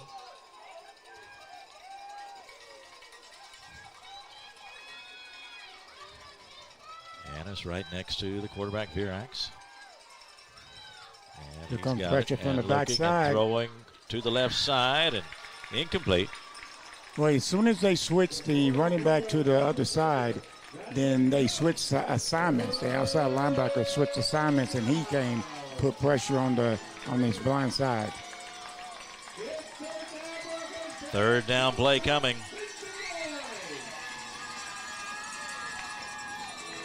And we get a timeout on the field. And that is called by Ryle. It comes with 1:30 to go in the fourth quarter. And the score, Frederick Douglass 20 and Ryle 14. And we will keep it right here as Ryle tries to manufacture a game-tying and maybe game-winning drive here late in the fourth quarter. And again, the credit to Annis and these other guys that have really battled after their star went down. Yeah, very much so. And just a few little quick plays. If they didn't get the holding call, they were down the field, so they fought back so it's not over. So the Frederick Douglass defense, and I said it all season long, they bend, but they don't break when it matters. 3rd and 7 play coming. Our referee tonight, Jeffrey Henry. Umpire Barry Coleman. Linesman Mike Holt. Line judge Russ Morse. Back judge Adam Hale. Field judge Garland Gilliam. And the side judge Greg Parham. Yeah, they've done a fantastic job of this game. 3rd down play coming for Ryle. Got Lee out to the left. Here at the top of your screen. Quarterback by himself in the backfield. There's Virax rolling left.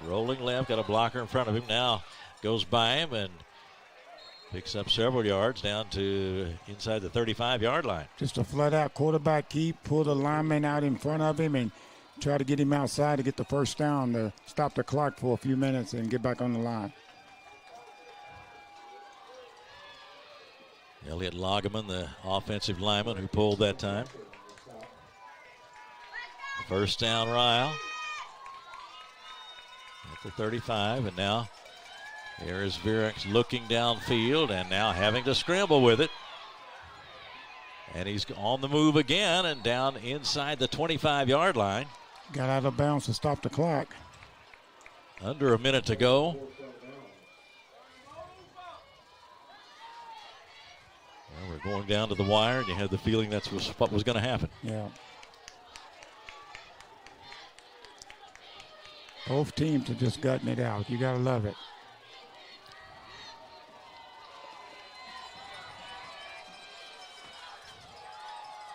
So first down now from the 24. Virax looking, coming to the right and throwing to the right, and incomplete. This time when they went empty backfield, the linebacker actually stayed in the middle of the field. In the past, he's been coming outside with that guy getting in the trips. So very good play. Make him stay so that way the quarterback doesn't do a quarterback draw up the middle, which he's got major gains the 3 times he's done it. We'll have a second down play coming for Ryle. 2nd and 10 from the 24-yard line.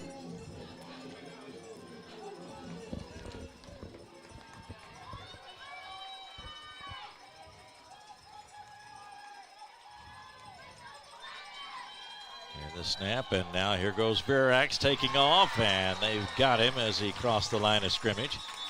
Short gain for him. Right, and again, they tried to put the guy in motion and then try to get that linebacker to move, but Coach Poe, the defensive coordinator, just kept him right in the middle of the field to help on the quarterback draw, and it worked on this one. And Devon Ellery in there on the stop. Timeout for Ryle. That comes with 46.8 to go. Two coaches, you know, they're going to feel like they played tonight after this one's over. They probably usually do anyway, but yeah, I think the fans are too. Then this has been a tough game, very good, fun game to watch, a very good officiated game to watch as well.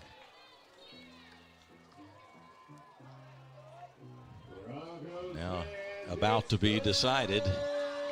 46.8 seconds to go. Yeah, 3rd down play, 3rd and 8 for Ryle.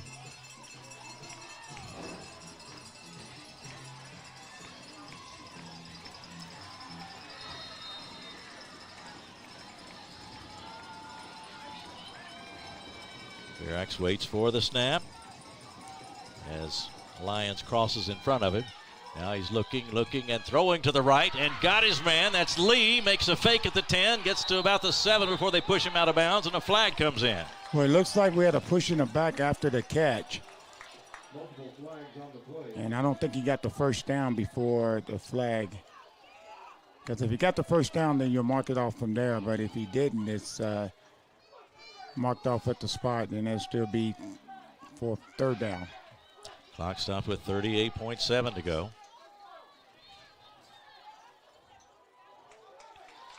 It will go against Ryle. So that'll be from the spot.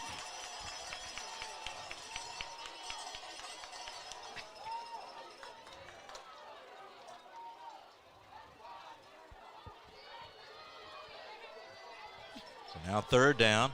It should be third. It should move up, 3rd and 6. Because it's from the spot. Now the officials will confer.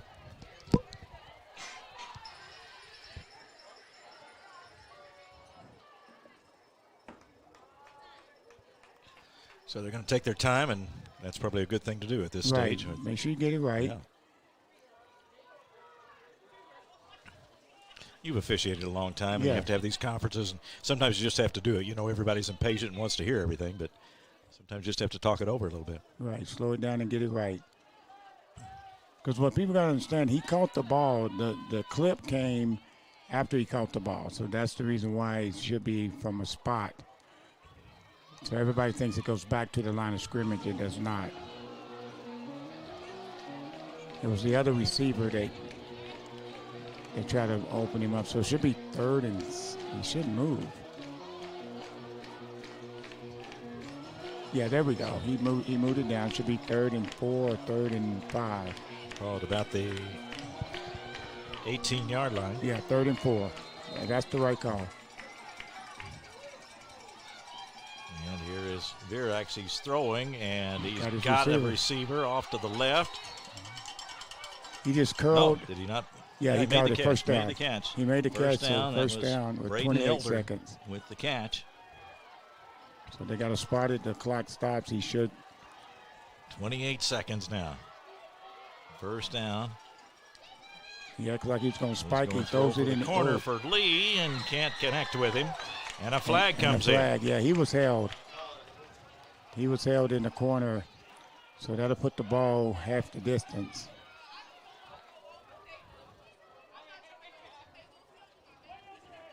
Clock down to 18.1. And the call, pass interference against Douglas. It's not an automatic first down. It was already first down, so now it's half the distance to the goal, and it's 1st and goal. 1st and goal. The ball right now at about the 4-yard line. Let's see where it's going to be spotted.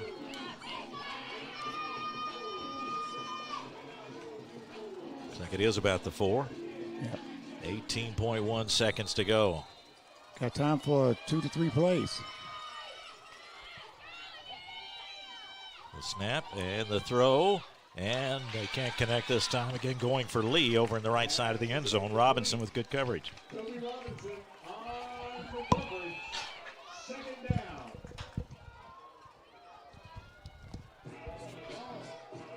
So right now, I can't tell if they're going to call a timeout or they're just moving back over. They're moving back over to the hash. So 13.5 seconds. They got time for a couple more plays.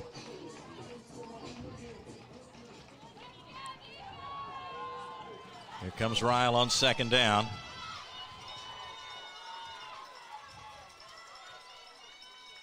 On the 3, the handoff, and Enos hits into the middle of that line. He didn't get in. He did not get in. Well, you got, hold up. Why is the clock stopping? Oh, timeout. We got a timeout for Ryle as Damian Annis went into that line, and he's done a great job as he's had to be in there full time. 6.6 to go. Wow. And a 6-point lead on the board for Douglas. An extra point was blocked, leaving them with the 6-point lead. So right now it's coming down to the will, because both teams are very talented. Now it's the will, execute. And the biggest thing for Frederick Douglass now on 3rd down, make sure if they go on a long count, don't jump off sides or put it closer to the goal line. The ball at the 1.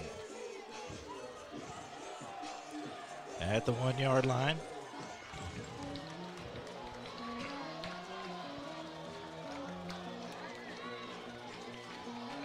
Damian Annis in there, right next to the quarterback. Virax takes the snap. He's going to throw out to the right side. And it is incomplete. Incomplete, and that'll bring up 4th down with 1.8 seconds to go. Wow, we're coming down to the end, ain't we? I don't think we can squeeze anything out of this game, out of regulation anyway. We're about to find out. 1.8 seconds left. Ryle with one more chance. 4th down play, but they're going into a power eye. Snap in to give to Annis, and he hits into the line, and he is in for the touchdown. They just they said, we're going to run the ball. This is what we do. Now, Frederick Douglass, you still got an opportunity because of the extra point. Now we'll see an extra point, and Ryle is an extra point away. They show no time left on the clock.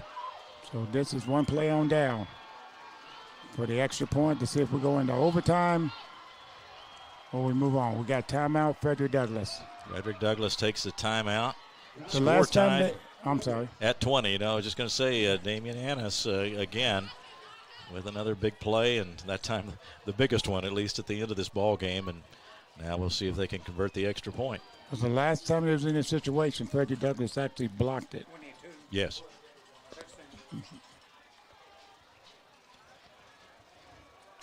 So I'm pretty sure that's what Coach McPeek is trying to get his guy, and the special team coach is, watch the ball, watch the ball. But every time Frederick Douglass scores, I said it, Ryle comes right back. They come right back. So it'll be Gavin Moses to try it.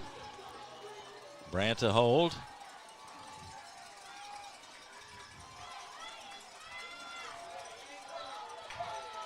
And here's the try for the victory.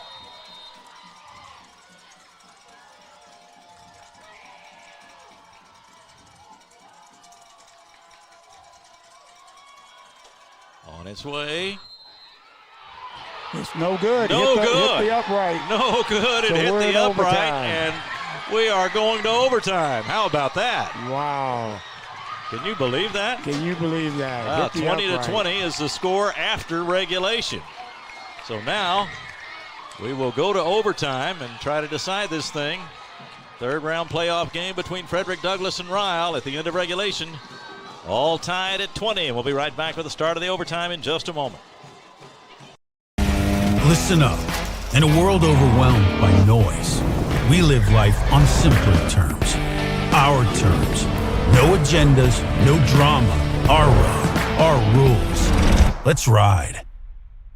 For any of your window, door, and siding needs, contact the team at Elite Building Products. Their factory-certified, licensed, and insured contractors have been installing energy-efficient windows and doors for over 30 years. They also offer energy tax credits and military veteran discounts. Locally owned and open weekdays at 242 Wilson Drive, just off of the 27 bypass. For a free estimate, call 859-887-2440. Elite Building Products.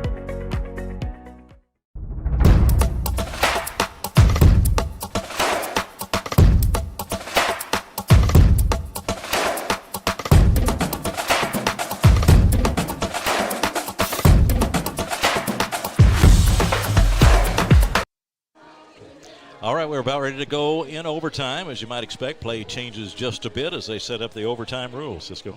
Well, the biggest thing in overtime, what happens is usually you do a coin toss, and whoever wins the toss usually go on defense first to see what they got to do.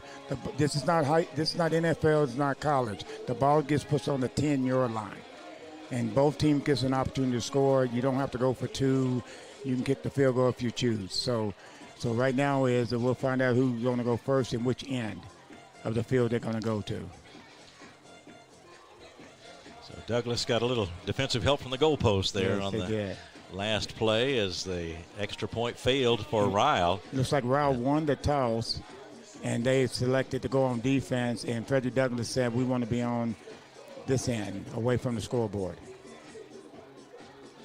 So they'll be down to the left as you see it on the screen. Wow. Can't ask for anything better. And you got to give both teams a lot of credit, but I'm giving that edge of credit and heart to Ryle. When you lose that guy, yeah, you know, and you still respond back and forth and you do things right. And I mean, I said it before, it's a very disciplined, fundamental team. Just by watching them walk off the field, it was unbelievable. You do things right and success will come to you. Jacob Savage is the player we're talking about, and he left in the second half with an injury. Been the leader for Ryle, but been far from alone as they've had a great season. Right. But Coach said it, and we talked about it before. They got other players that can step up, but don't get it wrong. You do want, you know, Jacob in the ball game, Jacob Savage in the ball game. So. Absolutely, yeah.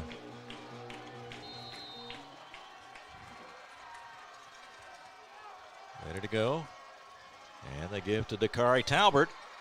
He hits into the line and gets to the 5 and then down inside to about the 3, maybe the 2-yard line. So a quick start for Douglas. You sure he don't weigh 230? Yeah. Plays like it, doesn't he? Don't he, though? Oh, he's my listed God. at 175, but he's plenty of power in addition to the speed. When you can do what you can do from the 20 to 20 and you get inside the 10 and you run like he runs inside the 10, that's amazing. The ball at the 1-yard line, second down play.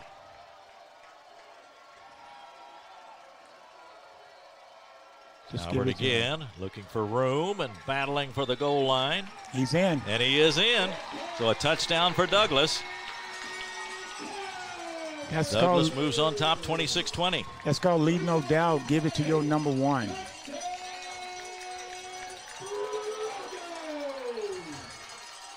Line get a great push. Fantastic push down there. And Talbot, you know, you can't arm tackle him. Here's Wallace on to try the extra point. 26-20 is the score right now.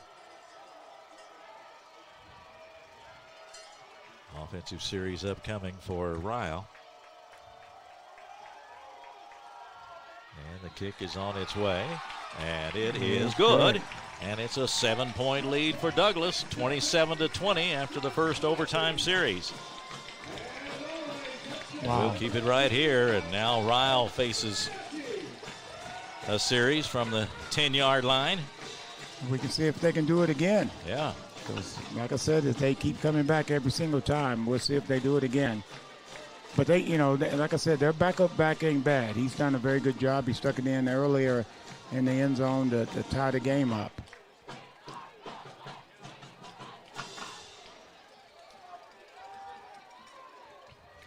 Douglas defense out on the field now, trying to protect that 7-point lead.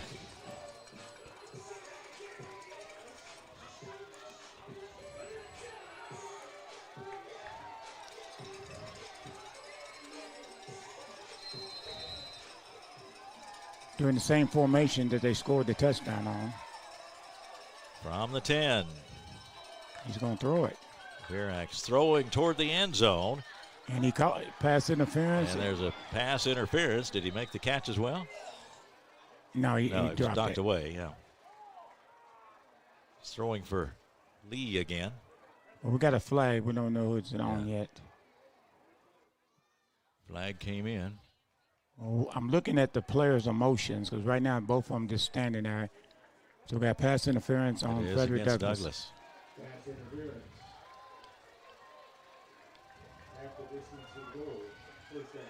So they put the ball on the 5, first down. First down at the 5 now for Ryle. So they have to score or this one is over. But they are in good shape now at first and goal at the 5.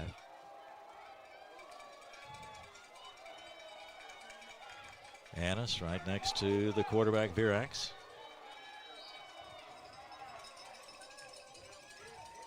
And the give is to Annis. He hits into the middle.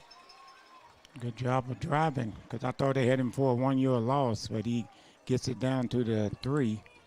So positive yards and down to the 3-yard line. Just second down. Oh, he got it down to the 1. And they give to Annis again. He is hit early in the run He's this in. time, but he is in. There's the signal, and he is in for the touchdown. And it's now 27-26. And now here's a choice. Do they go for two? He's calling timeout. Douglas with the lead, and Ryle trying to answer the issue right now. Do you go for the win right here? Or do you go Right for the now, tie and go for another series? Right now, I see the kicker. He's standing on the sideline. Gavin Moses is the Ryle kicker. No, he's out in front now. He came out.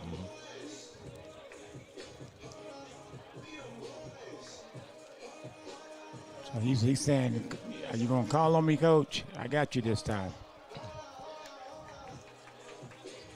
And let's see where he goes. He's going back to the sideline. They're going to go for the win. Yeah, Gavin Moses. See him walking away over there. And so Annis is out there.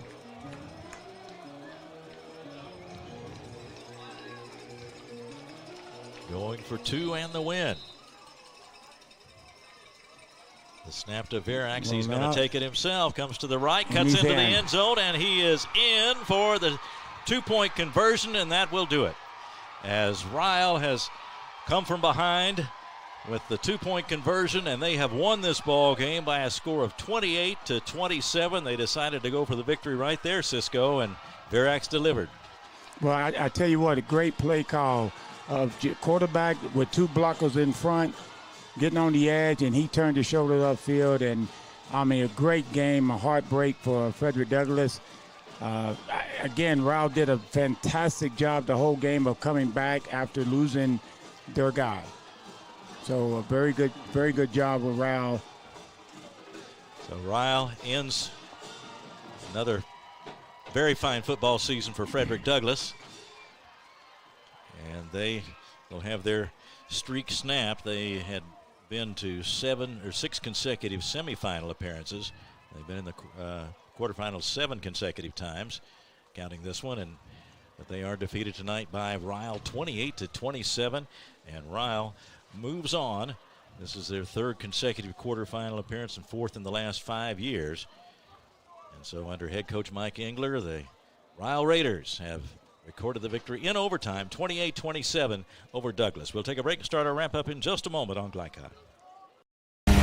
Listen up. In a world overwhelmed by noise, we live life on simpler terms. Our terms. No agendas, no drama. Our road, our rules. Let's ride. For any of your window, door, and siding needs, contact the team at Elite Building Products. Their factory-certified, licensed, and insured contractors have been installing energy-efficient windows and doors for over 30 years. They also offer energy tax credits and military veteran discounts. Locally owned and open weekdays at 242 Wilson Drive, just off of the 27 bypass. For a free estimate, call 859-887-2440. Elite Building Products.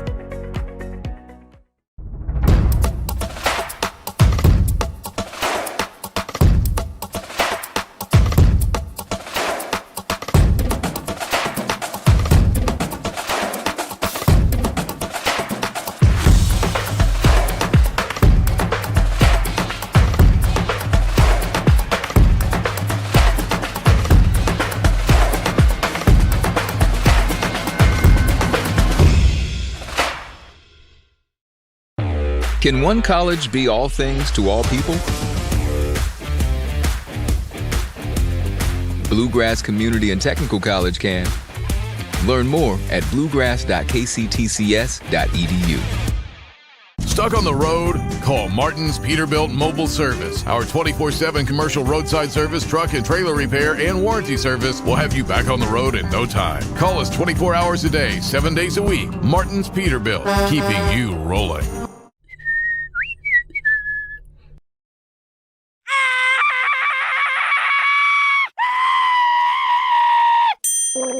Leaves grease, and other dirt and grime are no match against the experts at Suntime Pools, your BioGuard dealer. Weekly service, computerized water testing, or just need advice. Our reputation has made us the company of choice for all your pool needs. Visit us today for a full line of BioGuard swimming pool products.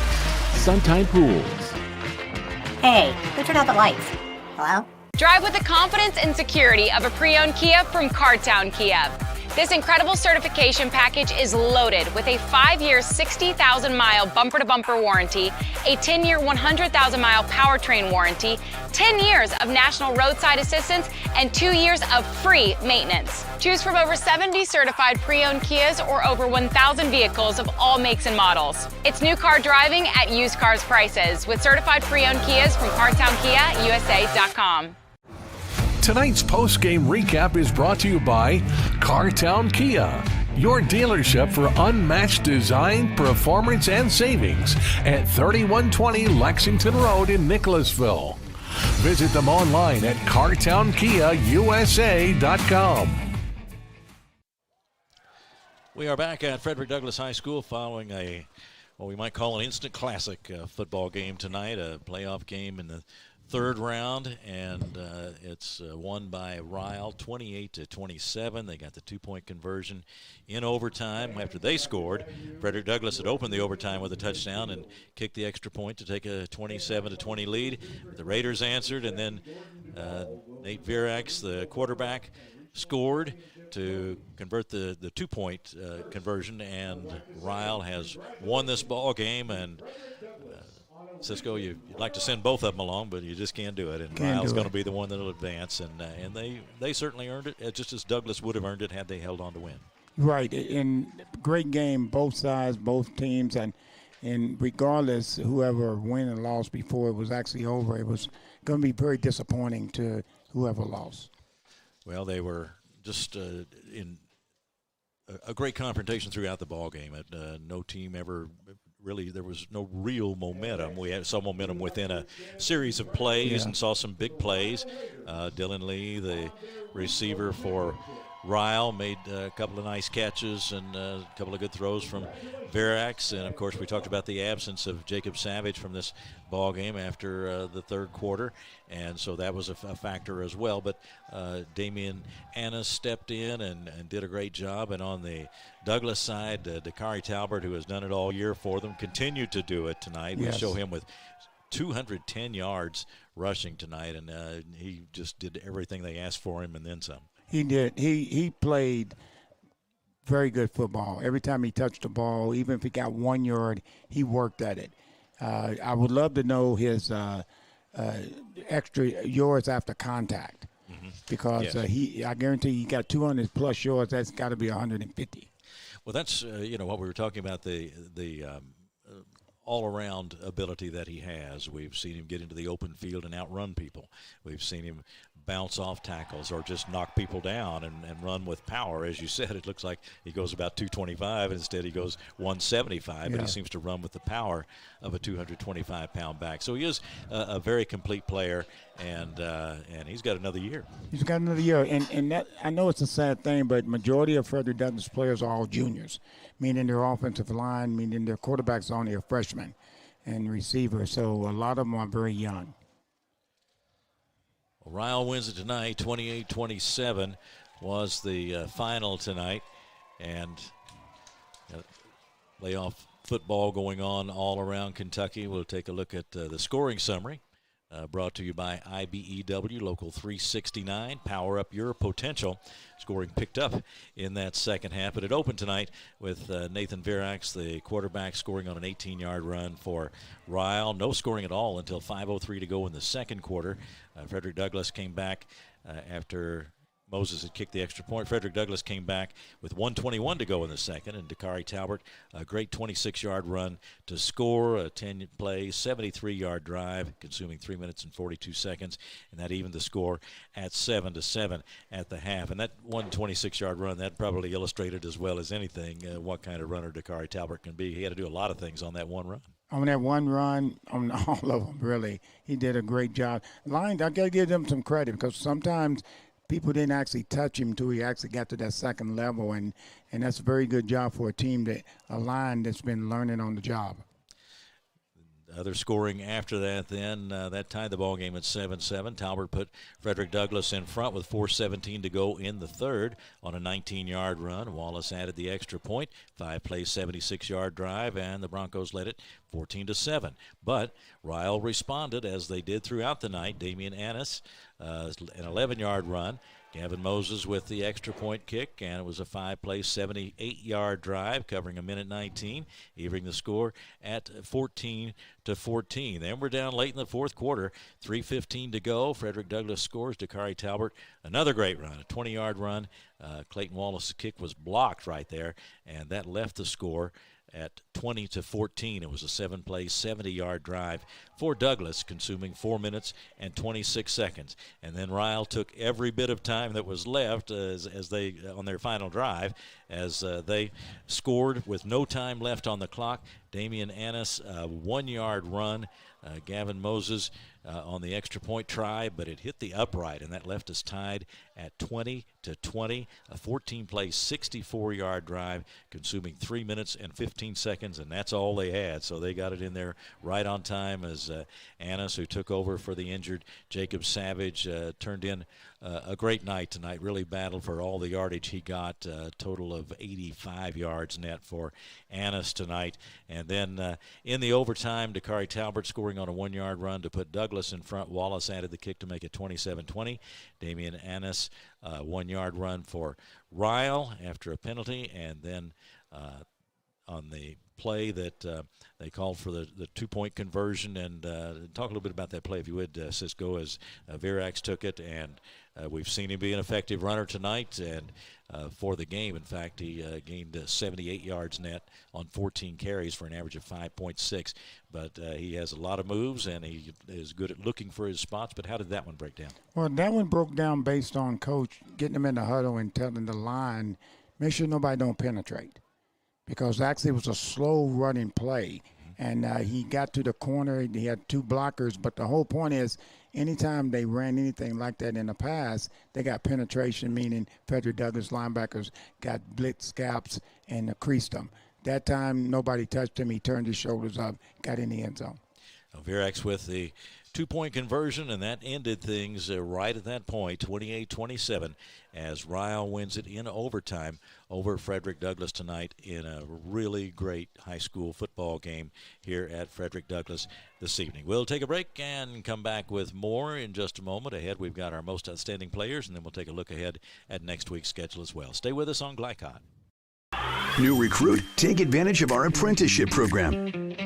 Come out of our 4-year course debt-free. With health insurance, a guaranteed pension, a degree, and an electrical license. 3 words I'd use to describe the apprenticeship are opportunity, skillful, educational, solid career path, rewarding, beneficial, and a brotherhood. A life-changing opportunity. The cost of school is free. All your books are paid for. You go to school once every 2 weeks. All the other stuff is on-the-job training. The teachers here are great. They're all very, very knowledgeable. They're preparing you for what you're already seeing in the field. If you're struggling with something at school, sometimes your fellow students can help you work through that. Everyone's willing to help each other. It's like a big family. I love being a part of a union, something bigger than myself. This field is so vast. You can find something that you really love to do because there is so much you can do. I went from a job to a life-changing career. Power up your potential with the IBEW. Tired of secondhand smoke and vape clouds invading your space? Now's the time to make your voice heard. If you're 18 or older and live in Bourbon County, visit poll.bourboncohd.org and fill out an indoor air quality survey. Or call this local number to request a paper copy. In addition, you can enter separately to win one of 3 $100 Amazon gift cards. Help us reach our goal of 1,000 responses. Submit yours today. A message from the Bourbon County Health Department. Grow healthy, stay healthy. Take the short drive to satisfaction with the Tim Short Auto Group. Up to 5,000 vehicles to choose from. Shop online or in person. Hey, I'm Tim Short. I'd just like to invite everybody out to one of our 27 locations, or check us out online at timshortautogroup.com. Take the short drive to satisfaction and bring home your new vehicle.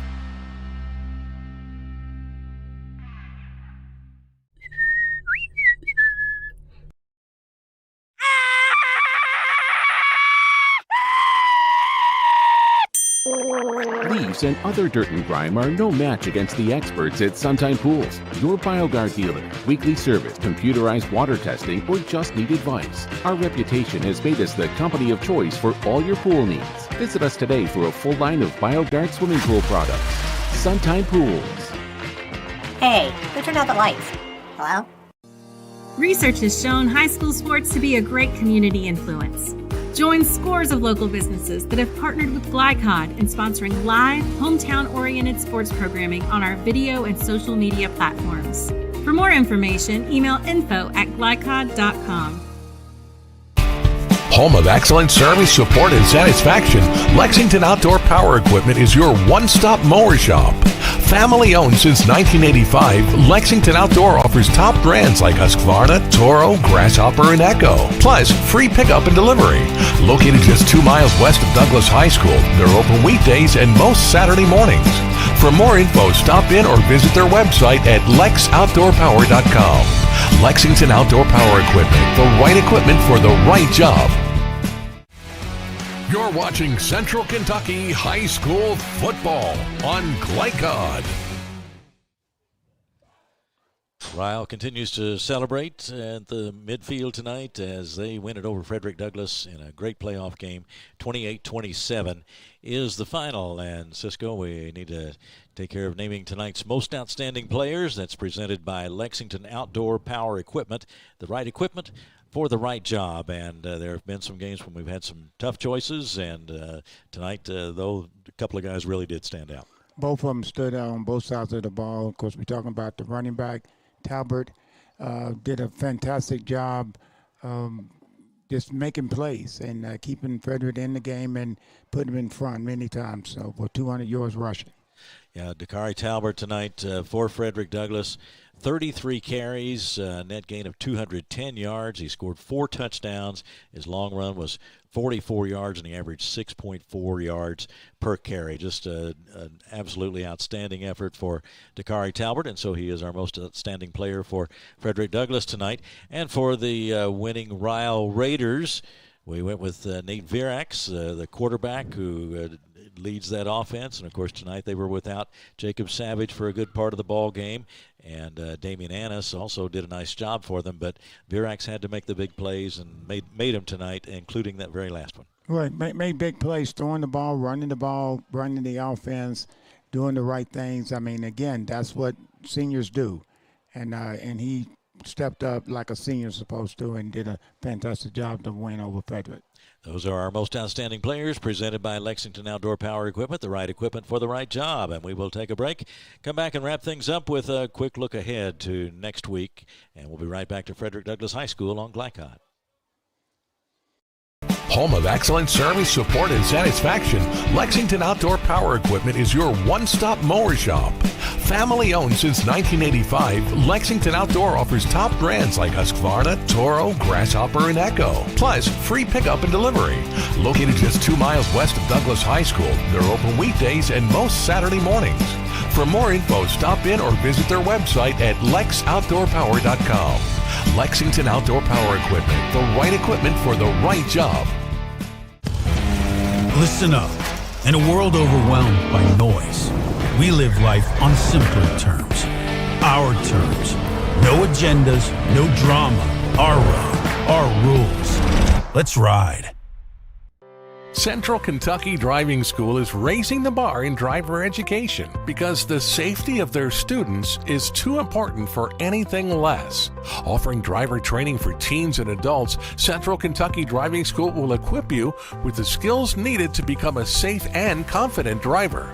A proud community partner, Central Kentucky Driving School invests in their students and families and guides you every step of the way. For more information, give them a call at 859-538-7775 or visit drivecky.com.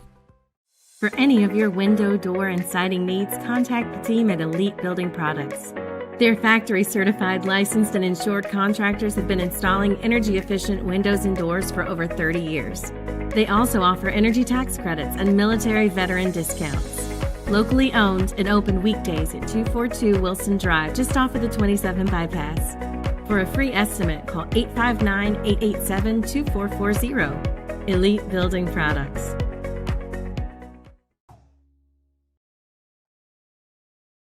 Here to hear what's on your mind. Take this time to talk and get it right. You know I'll be there all your life. When you need me, I'll be by your side. Little everyday conversations about the dangers of underage drinking can make a big difference in a child's life. Talk, they hear you.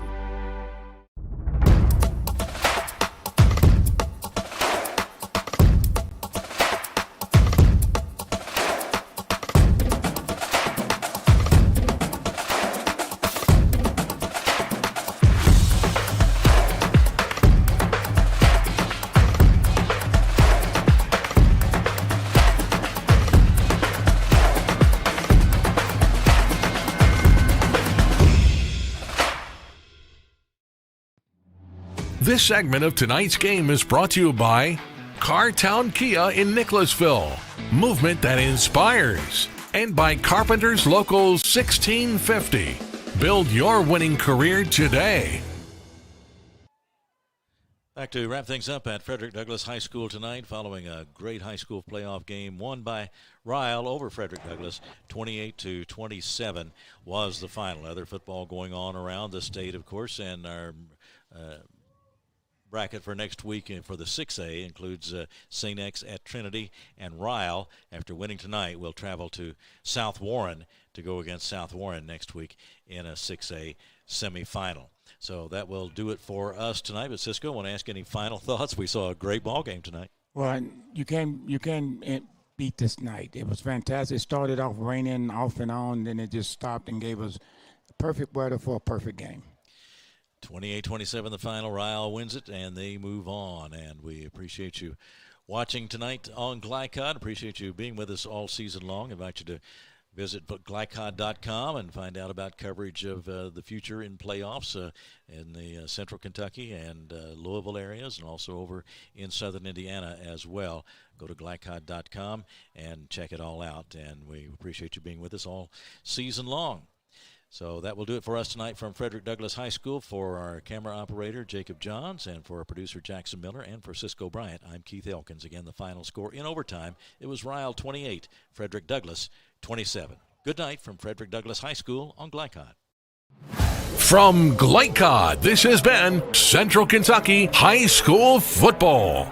Tonight's game was brought to you by Bluegrass Community and Technical College. College for your world.